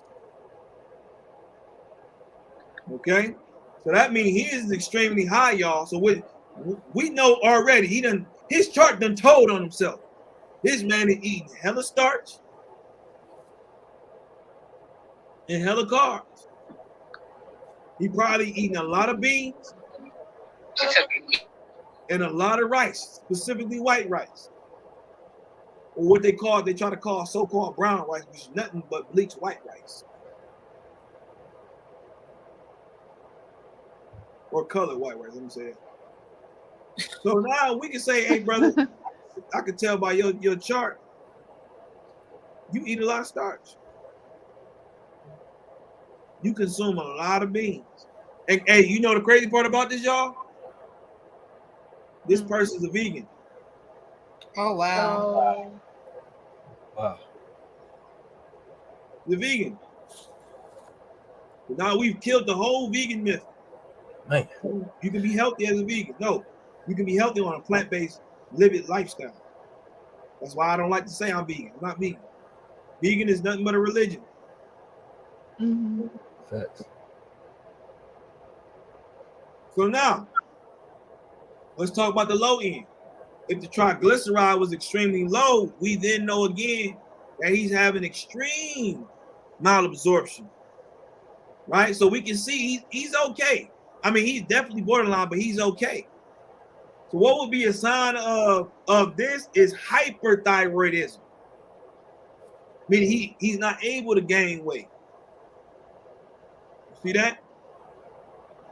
He's not able to really put on muscle.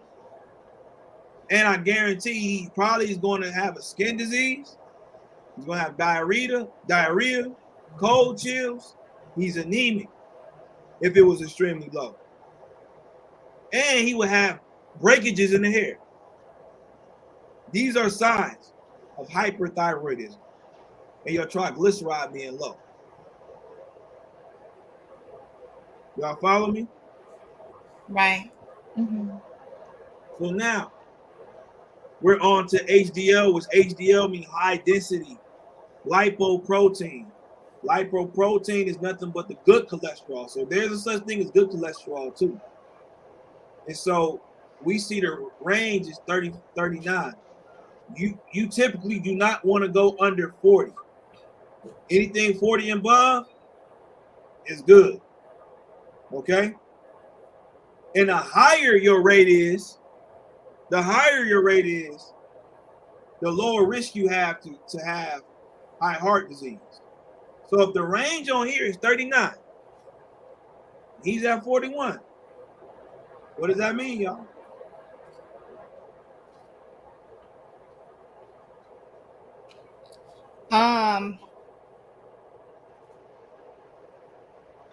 Still kind of low, right? Kind of. That man. It's over the number, but you said that you want to be over. Yeah, I mean, 40. typically you want to be over the number, but he is still extremely low though. Remember, if the minimum is 40, do we want to be close to the minimum? No. Not at all. We really should be shooting for 60 and above. But anything 40 and above, you're still decent. You're still decent. But he's still low. He's still extremely low.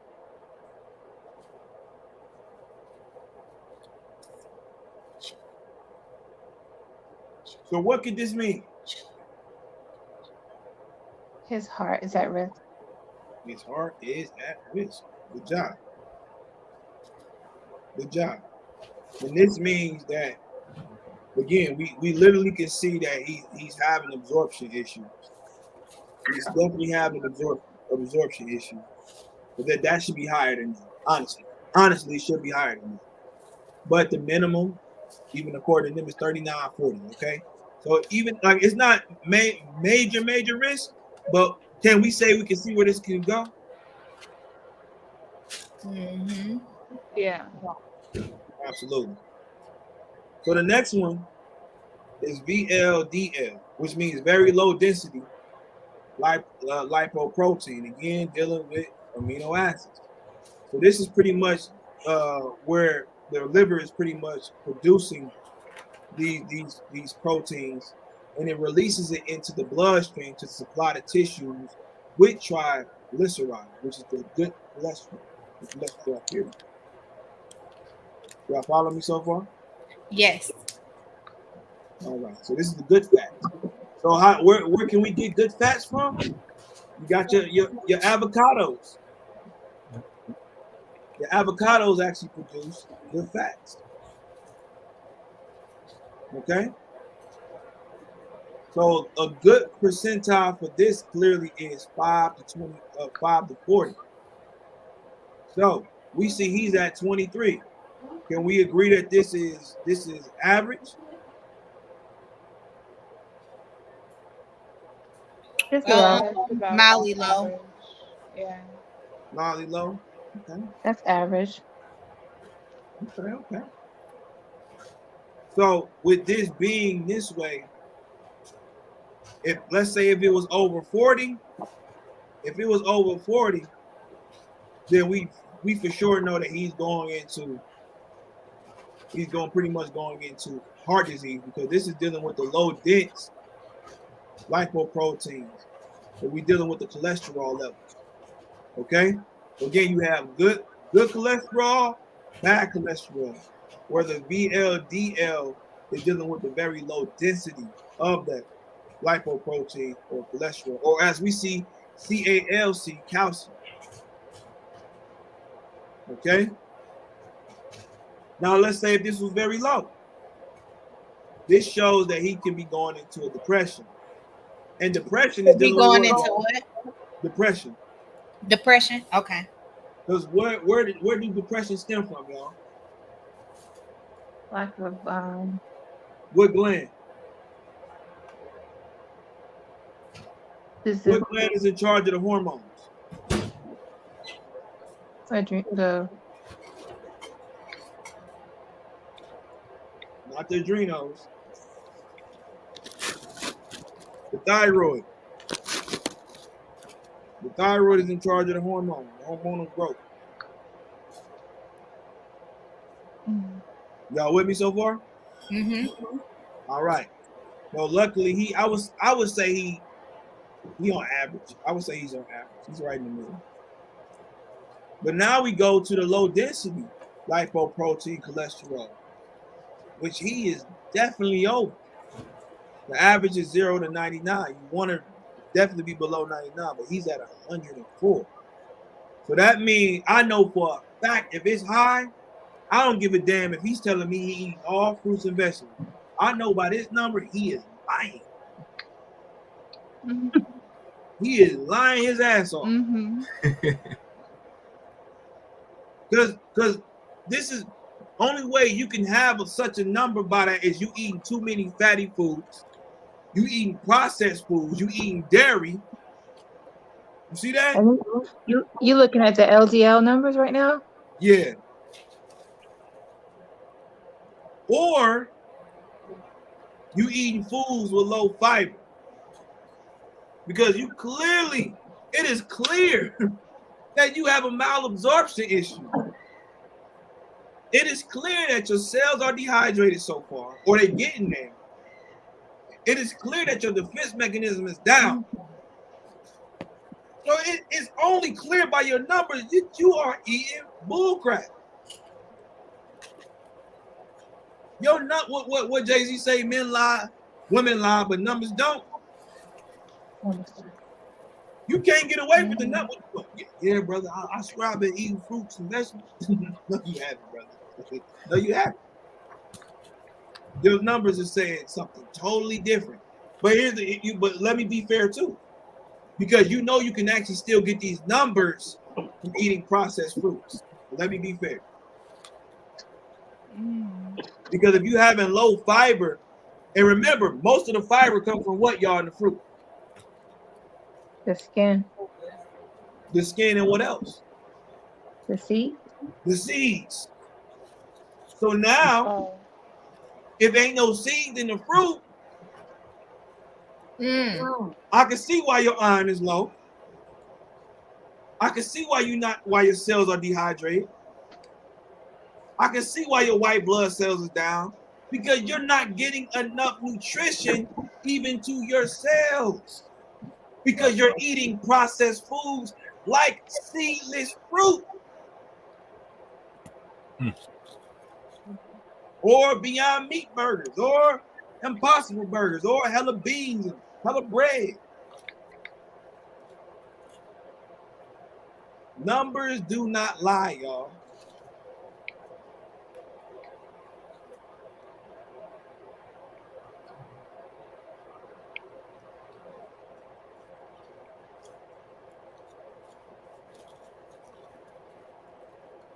We almost done.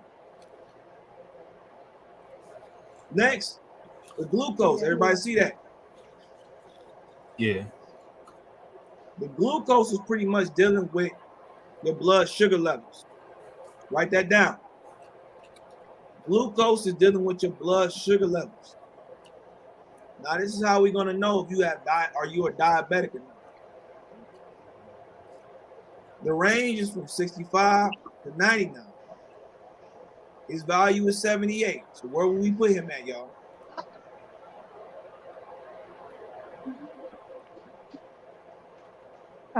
He's on a high range. He's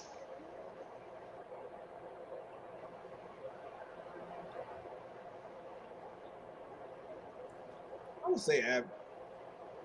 I would say you average. know, he's out in the middle, but I would say average. yeah, kind of in the middle. So we can tell so far the glucose is dealing with to see your blood sugar levels, to see if you're a diabetic. Is he in any danger to be a diabetic? If he keep eating the way he eating, yeah. Yeah, Yep. but as of right now, can we label him as diabetic? Nah, No. he's all right. Good. Now let's say that his numbers was high. This is where you get hyperglycemia from. Hyperglycemia, which means your blood sugar levels is extremely high because you are lacking insulin. Insulin is produced from the pancreas. The pancreas is what releases enzymes to be able to help distribute the nutrients to the cells. So if it's high and you have a diabetes problem, you also have a what problem, y'all?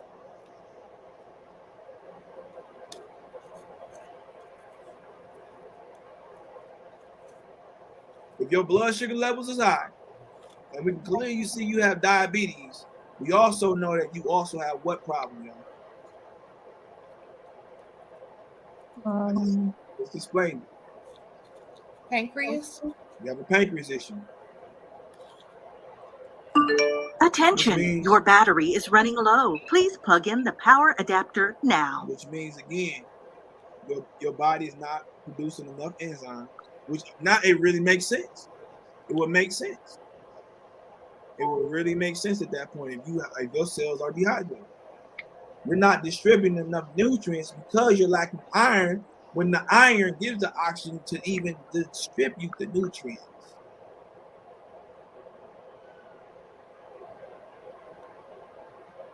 If y'all got it, say got it.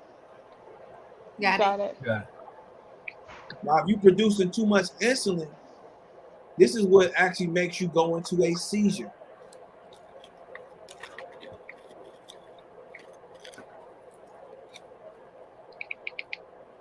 All right. Let's move on to the next one. This is called BUN, which is nothing but the blood urea nitrogen. The blood urea nitrogen, the referred range is from 6 to 20. 6 to 20. He's at 4, y'all. So what does this actually do? This is what tests your kidneys. Write that down. Your blood, remember, we test our kidneys by what? A urinary test. So this is testing your kidneys and really see if they're producing enough creatine to release out. Okay? Where his is low. His is low. So we are clearly seeing now the beginning of what's starting to fail, y'all. His kidney. His kidneys. Ooh-wee. Now is it starting to make sense now? Mm-hmm. His kidneys are failing because they are not filtrating correctly. All right? So this just really tests to see if it's a big amount of creatine buildup and it's not being released. His is low, which once again, if we don't see creatine in that urine, we know for a fact that you are malnutrition.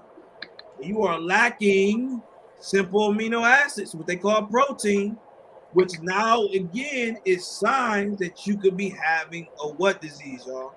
Remember, on the low end, we're dealing with the blood.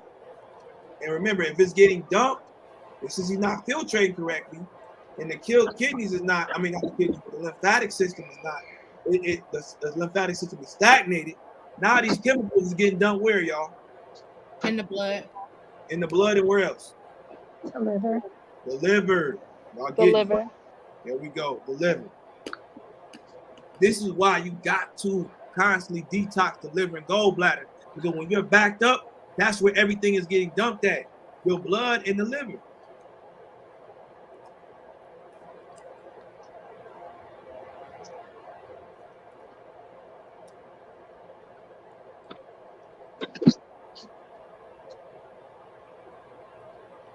So now let's say that this is on the high end, over 20. If it's on the high end and it's over 20, we know for a fact that he's also having kidney filtration issues. Y'all hear me?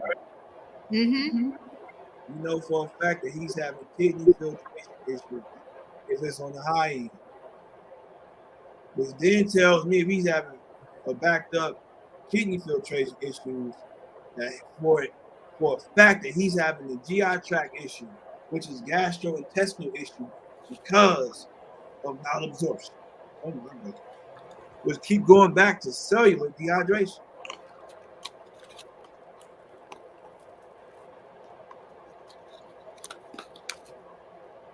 So we can clearly see that right now he's declining. It's not super bad, but we can see it before it happens.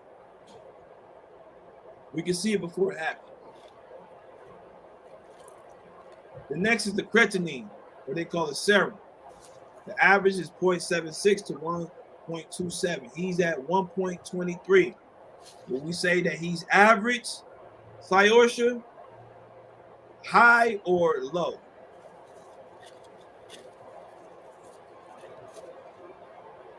Can you say that again? We see that his creatinine is at 1.23. The referred ranges should be between 0.76 and 1.27. He's at 1.23. Would you say that this is average, high, or low? It's pretty high. Pretty high. So what does it being high means? That means that he's having fatigue, which I know for a fact that's what he's having. He's having dehydration of the cells. He's having huh? Oh, I thought somebody said something. I can also tell he may have signs of having reduced urine output, which means he's not urinating a lot because he's backed up due to the creatine. And what creatine pretty much is the metabolic waste of the cell. You hear me? So pretty much it's pretty much when your body go through its digestion or absorption, the pancreas has this enzymic reaction, which these enzymes pretty much they go into the food that you just ate, and they're able to extract all the good nutrients. You see that? They're able to extract all the good nutrients, and pretty much everything that they're not using is waste. So it then goes through its metabolic process of being broken down, utilized, and now it's about to get eliminated. So now imagine you eating food that has no nutrients. Imagine you eating a big burger that has no nutrients, little to no nutrients. You telling me that your body, with this big old Mondo burger that you just ate, because it lacks nutrients, now has to break that whole thing down to be able to be eliminated. Now imagine that you eating complex proteins or complex carbohydrates, meaning they're difficult to break down. It takes many different ways to break down, but because your body is simple, it's created in simplicity. You now causing your body to go in stress because now it has to go to higher heights just to break this food down, which means it takes longer to break down, which means this food is being stagnated in the body which is then causing your body to be stagnated because it's taking too long to break this food down. And now you're metabolically backed up. And this is why it's important to know what you're eating, because you got to know if your body is able to break it down on a micro level. Does that make sense? Right. Yeah. So now this is where the fatigue comes from, and you're not being able to urinate properly, or swelling of the kidneys, which would then cause you to have lower back issues, which he does have lower back issues, right? So now let's say if it's low, let's say it's low, that means you're not producing enough creatine, which means it again will start to damage the liver. And believe it or not, it'll start to strip you from your muscles. That's why when you see people with cancer, they lose their whole muscle definition, because they're not producing enough of these hormones or these structures that's able to keep them fit. Your muscles is literally built off cellular structures and systems and organs and tissues. DNA, which is information. So now if you distort the information and you strip the information, the cells no longer know how to build. Therefore, you strip it, which would then make sense. And now we go right back down to burn in the creatinine ratio, which is from 9 to 20.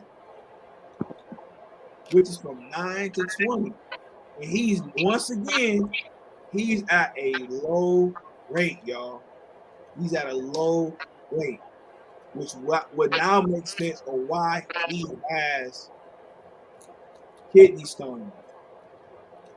And he has filtration issues. Okay? So before we move on, let me get back to the screen. Before we move on, anybody have any questions?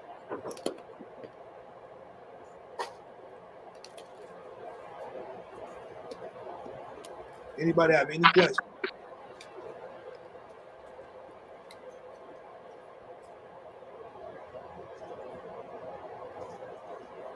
Everybody good? When you said the creatinine, you said that is like the metabolic waste, like elimination, or what? Were you Pretty saying? much it's the metabolic waste.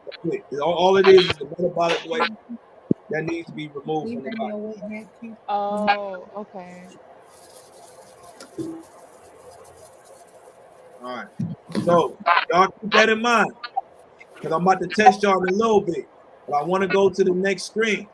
Now I'm going to show y'all how to identify with people who may be sick, even if they never say nothing. Y'all gonna be able to read people and be like, yep, they got a kidney issue. I can tell they have lung issue, stomach issue, colon issue. Because remember, you can lie all day. You can lie to everybody in your life. But one thing you can't lie to is your body. You can't lie to your body. And your body gonna tell you every single time.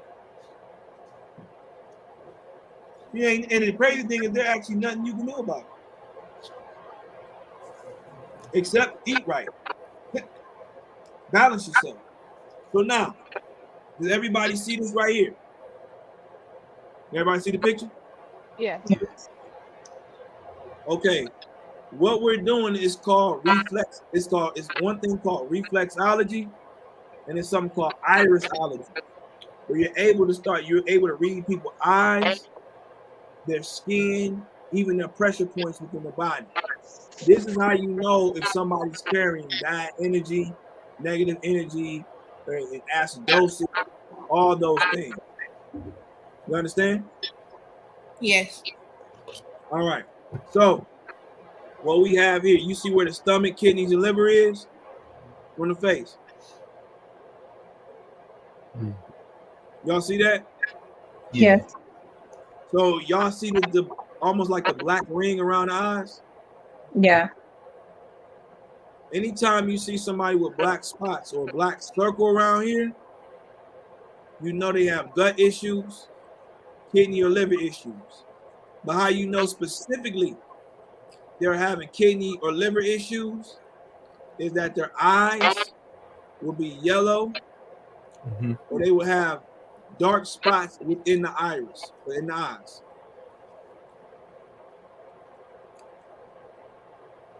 Okay, so I have a question. So I was born with like dark spots on my eyes. Does that mean I was born with those type of issues? You can literally from birth have kidney issues, yes, or liver issues. Because remember, even this, believe it or not, bad kidneys and bad liver, it can be inherited. Mm. It can be inherited. I used to teach that it's not so much inherited, but it's by just repeating the same routine. But nah, because life starts in the womb, and we know for a fact that the baby is eating whatever the mother is eating, and depending on what environment the mother in, she could be releasing that cortisol so the baby can eat, because it's going to get attached to that placenta, that can cause the baby to have bad kidneys or liver.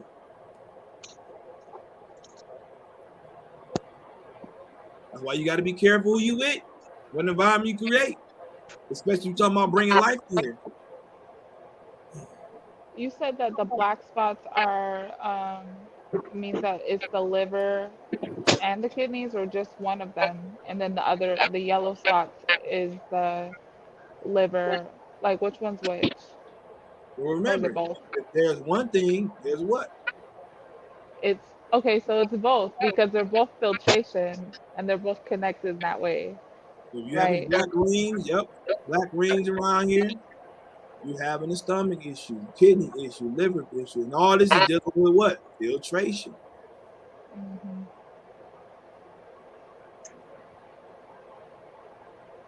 So pretty much, just to make it simple on this, when you see somebody, and I'm not talking about a scratch or a spot on the face due to like physical external scratches. I'm talking about spots. Let me see if I can pull one out. Matter of fact, to make it simple.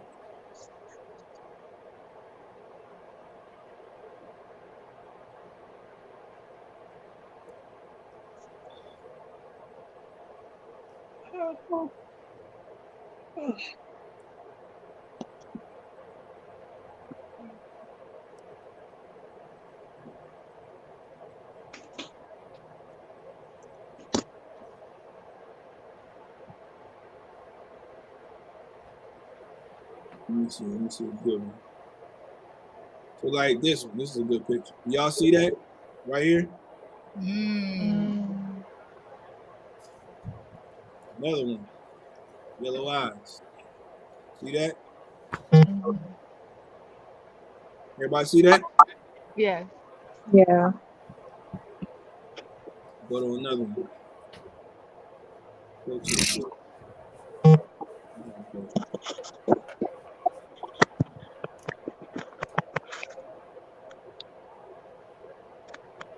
and usually what come with it is yellow eyes with spots. Oh yeah, no, I don't have all that. So then what, like, so the yellowing versus the spots, like that would determine what's going on, right? Like a too low, too high or something. That would Or just that would just clearly show that you're having kidney and liver issues. okay. This one right here, Ooh. see the little zoom And that's how you can tell if someone has jaundice also, right? in. Y'all see yellow eyes? Oh yeah. That's how you know. So you really want to look for spots, acne, eczema, black spots, pretty much blemishes will show you. Okay? In any of these spots. See, opposite, you see your little rings around here. That'll mean you have a heart issue. Okay, spots on the lip, intestinal issue, on the chin, colon, kidneys, bladder. Y'all got that? Mm-hmm. Yeah. All right.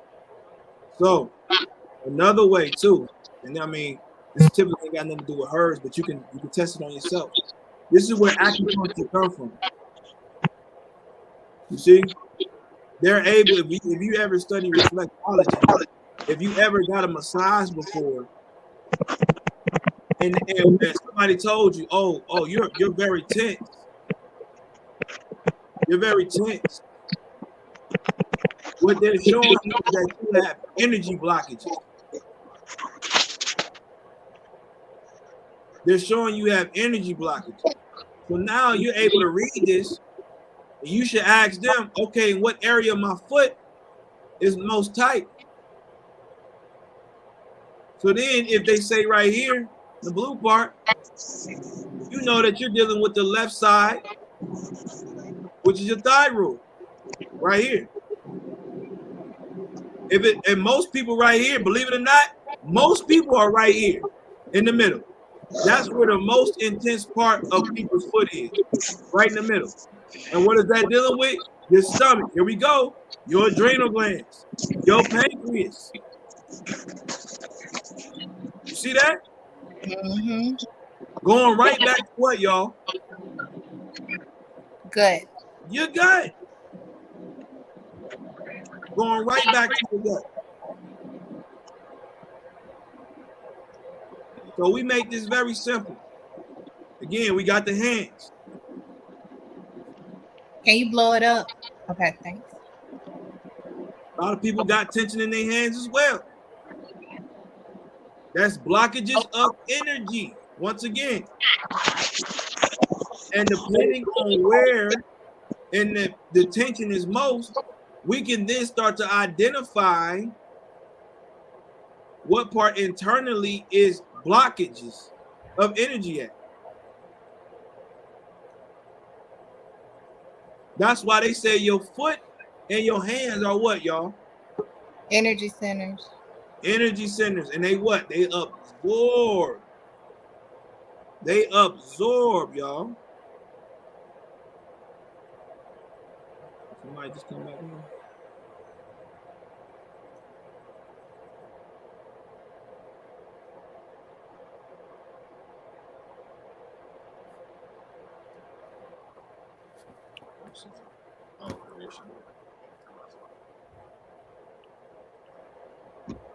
So that's simple, y'all. It's very simple.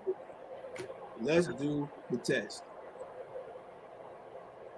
I ain't gonna do the whole thing. I want to see who got it. So let's start with Nay. Nay, I want you to take the first two. Give me a reading. Tell me what you see so far. Okay. Okay.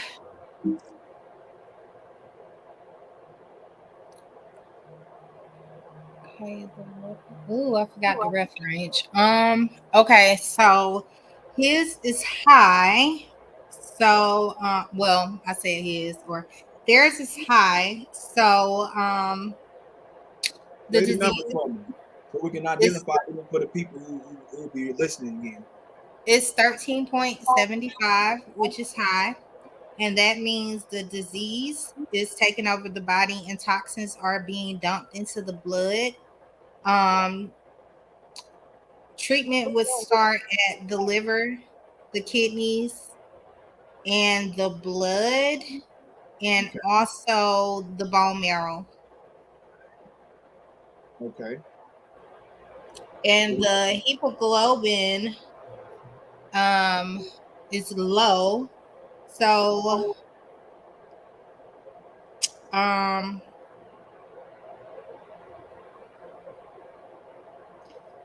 You got it. You got it. proteins would need to be given, I think through iron phosphate to send nutrients to the red blood cell to build the count back up. Good job. So if we see that the hemoglobin is low, dealing with the red blood protein, simple amino acid, and we see a high count of high blood cells being produced, what can we then say? Like, what's going on then with the red blood cells? Not getting enough oxygen, and parasites are feeding on the iron, and nutrients aren't reaching the cells. Good job. Good job. Good job. Rashad, I want you to take the next two. So we have the hematocrit and we have the MCV, the main corpuscle volume or mean corpuscle value. And we have MCH dealing with the main corpuscle hemoglobin. So talk to me about it.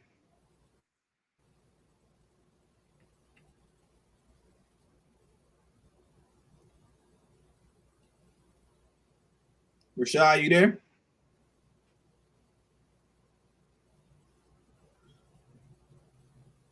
Is Rashad there, y'all? He put a message in the chat and said he had to step away. Okay. Let's see. Ariella, Yes. tell me about the hematocrit and MCV.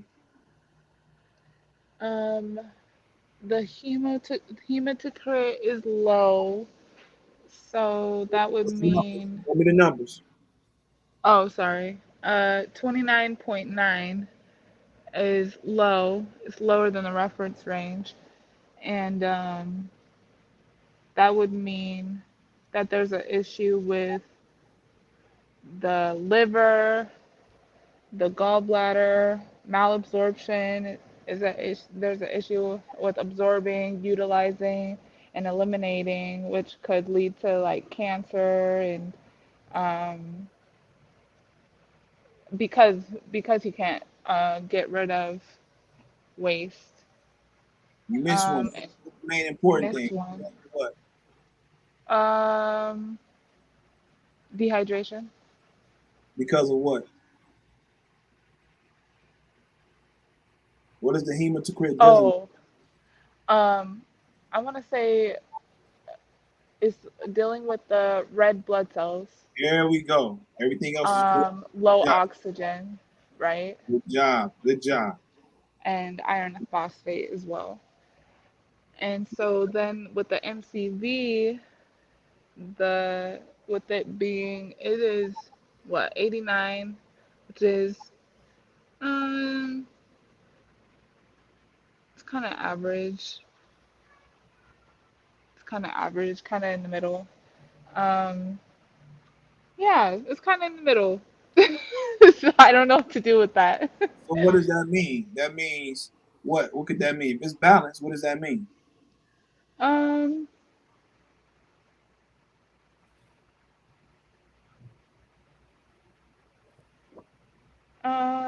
I don't know. Maybe we're ahead of the disease. Maybe he's not necessarily. Um, yeah, if it's meaning that if it's not since it's not too high, then it's not guaranteed that the disease is in the blood. But you know. Now I'm sorry. Let me say this before going forward, y'all. I want y'all to think about who was before you, what they said. 'Cause remember, we're reading the whole chart, so we're working together. So remember what they said, and based upon what you said. Now, what you just said is correct, but what we can't see is that he's in the early stages of a possible disease. Okay, Okay. good job. Sayorsha, next. MCH, MCHC. Okay. I have been multitasking this whole time, but I will try to give it a shot. Mm-hmm. Okay, so we have this patient. Is it a patient? Yeah, you can call it patient, client, whatever you want to work with. Patient whose MCH is 29.3. The range is 26.8 to 34.3. So I would say that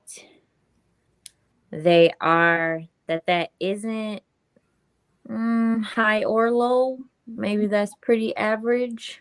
Is that average? I would say mildly low. Yeah, a little low. Mhm. Okay. And that's the mean compulscular hemoglobin. I don't really have much information written down. I was on the phone during this part. Okay. Um, Anybody can help her out? please. Just tell her the purpose. What's the purpose of the MCH? The purpose of the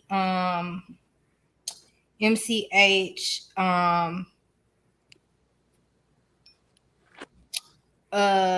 is to hold up to assist the white blood cells to do their job. Okay. Nuh-uh. Not the MCH. Okay. The MCH. Anybody else before I answer? Anybody else? Can help out? I just want you to tell if you could just tell me the purpose, but I want to attempt to try to figure out like what's going on though. Yeah, somebody could tell her the function, the purpose of the MCH. Maybe I don't know. Maybe would it show that if there's an overproduction in the red blood cells? That's what I was thinking. So the MCH is pretty much, I mean, it is dealing with the blood cell, but it's more so dealing with the oxygen percentage that passes through the lungs to help in the blood. Oh, So it's balanced. Okay, so since this person's MCH is low, well, mildly low, that means that they're not getting enough oxygen. Right, they're lacking oxygen, which means they're lacking what? Um.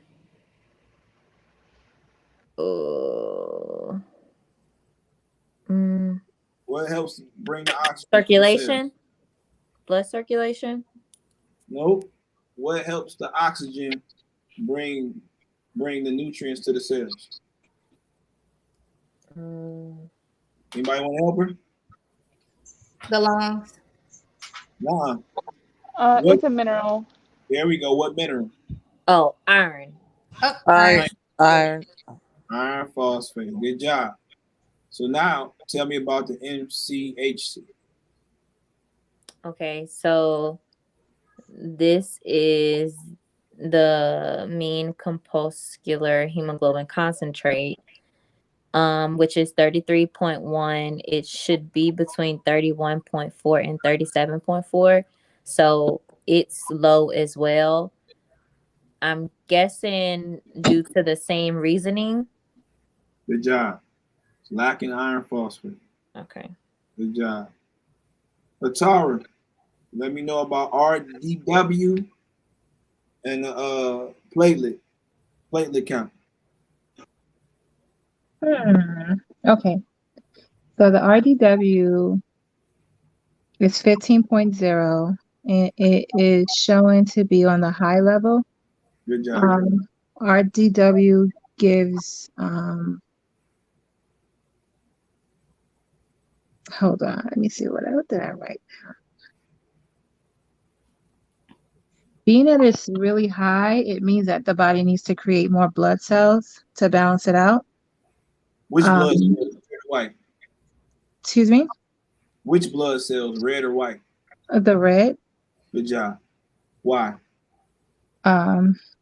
Because the if it's too high, the blood cells will pile up and create blockages and blood clots and poor circulation.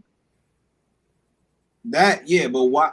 That is the correct answer. That will be the effect of creating too much red blood cells. But why does more red blood cells need to be produced?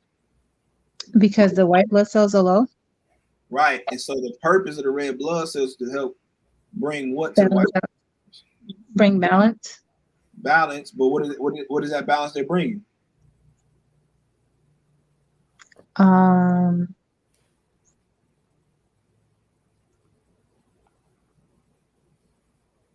And I don't know.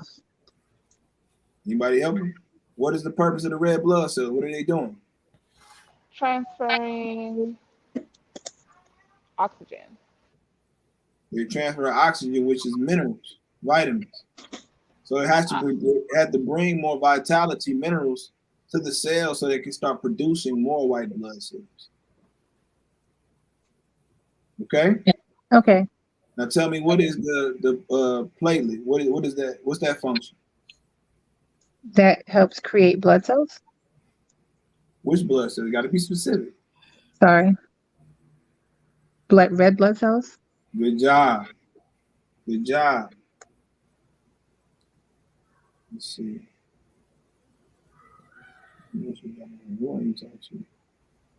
Let's see. Yalina, I wasn't gonna call on you. I know it's your first class, but we're gonna see where you at. I'm gonna give you something simple. What is lymphocytes and monocytes?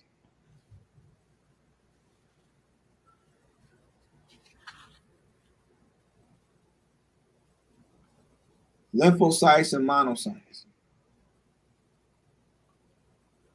Yalina, can you hear me? Yes, I can hear you. I'm going in between trying to take care of the baby, and some of it is been hard for me to hear. Um,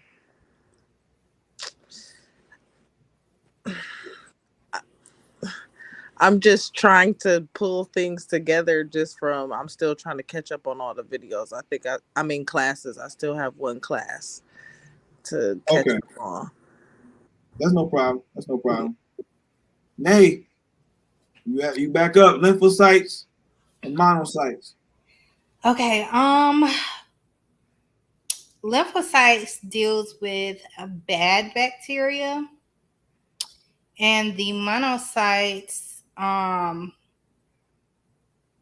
deal with the lymphatic system. Now be specific. What is the lymphocytes?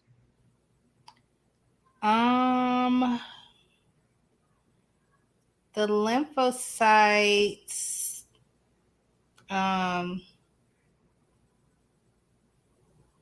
ooh, hold up. What's another name for the lymphocytes? Is it the? Oh no, no. I forget the name. Is it? It starts with a Q, right? No, it starts with a W. Keep it simple.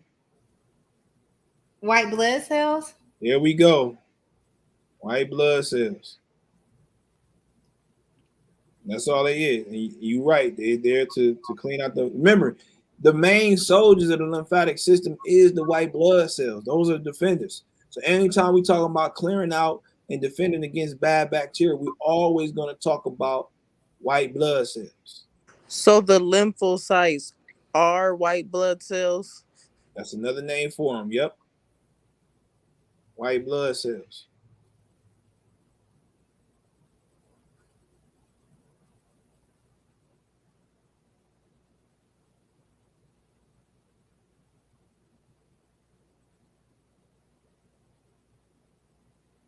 All right. And you said the monocytes, right? There's another type of white blood cells.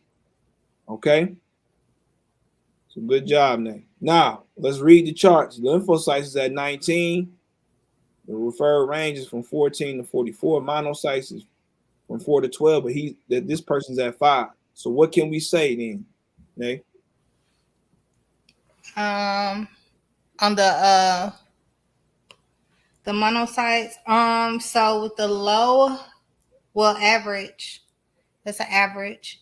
On the lymphocytes? Oh, it's high. Or no, low. Okay. So low would mean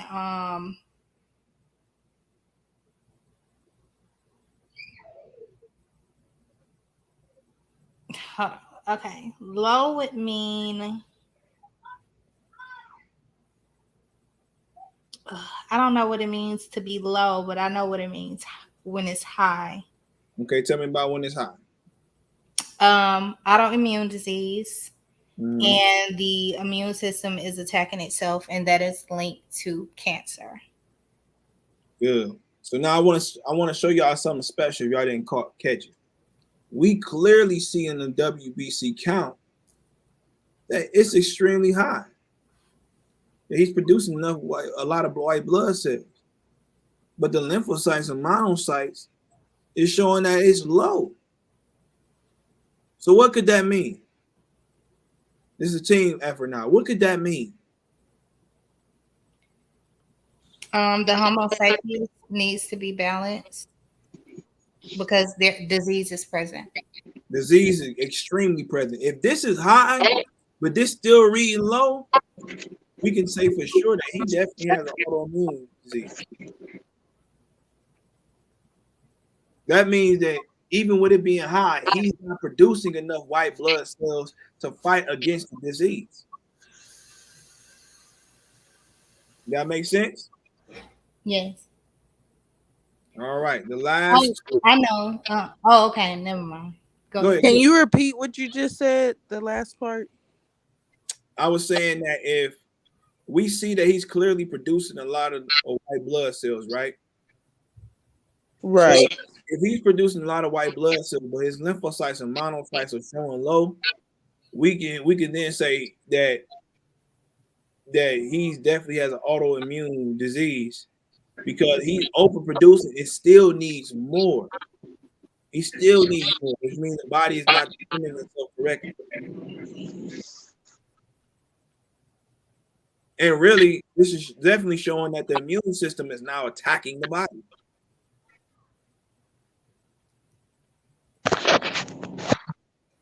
All right. Is Rashad back?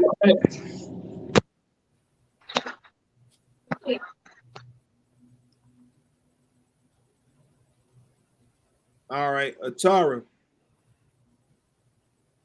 Yeah. With eosinophils and the basophils. I'm sorry, what'd you say? The next two is on you. The basophil and eosinophil is on you. Oh, okay. So eosinophils is at 15, and it's shown to be very high. Which means what?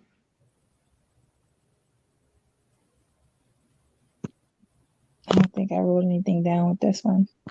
Hold on one second.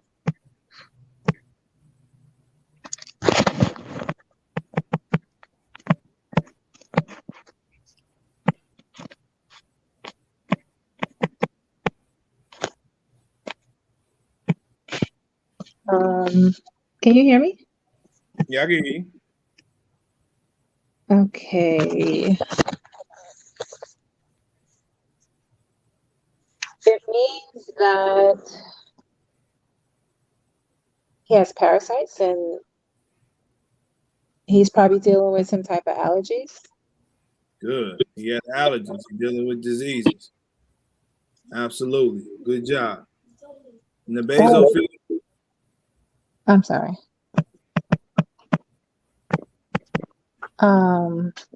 That would mean, let me see, his numbers, it's pretty high as well. And that would mean,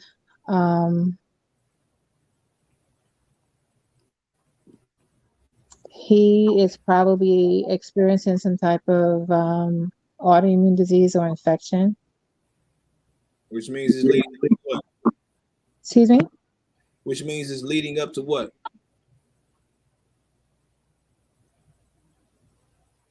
Cancer. Absolutely. Great job, y'all. Y'all come off y'all mute and give y'all self a round of applause. That was great.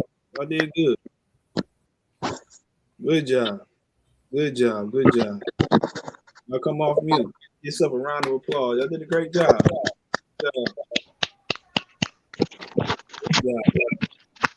All right, so that pretty much is the end of class. Does anybody have any questions?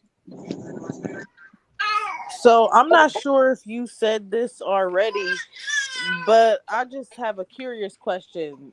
Would I go to the doctor and just ask if they can do a CBC report, or like how do I get my whole report?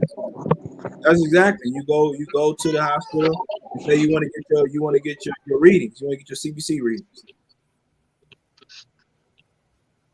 You want to take a CBC test.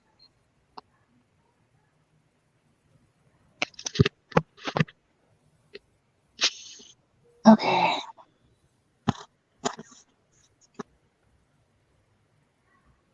Thank you for the class. I have to go for dinner. No problem. Good night, everybody. All right. Good night. Yeah, thank you for the class, really. I learned a lot. This class is very, very informative. Yes, I appreciate you sharing your knowledge with us. All praise to the Most High. Thank you. Somebody got any questions? Not at the moment, but I'm definitely gonna be practicing looking at these CBC charts. I'm gonna find some online. That's all you got to do. Go to Google, type in CBC testing, or like I said, test yourself. Go take yourself to the hospital, test yourself, see where you at. Okay. Because once you know that, and then you know herbs too, the game is done. It's changed.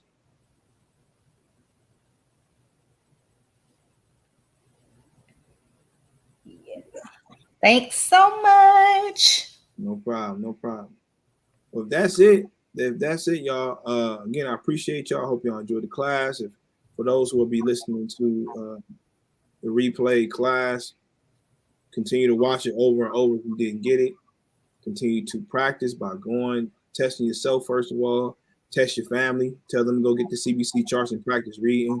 Go to Google.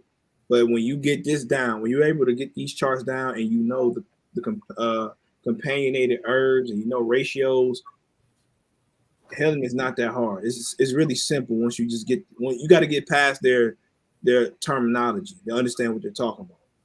But it's very simple, y'all. Very, very simple. So that's it, y'all. I appreciate y'all. Y'all have a great, great week. The next class will be, I'm going to say, the 24th, July 24th, be the next class. So, All right, thanks so much. All right. Y'all have a beautiful evening. I'll talk to y'all soon. You too. Prosperity. Bye-bye.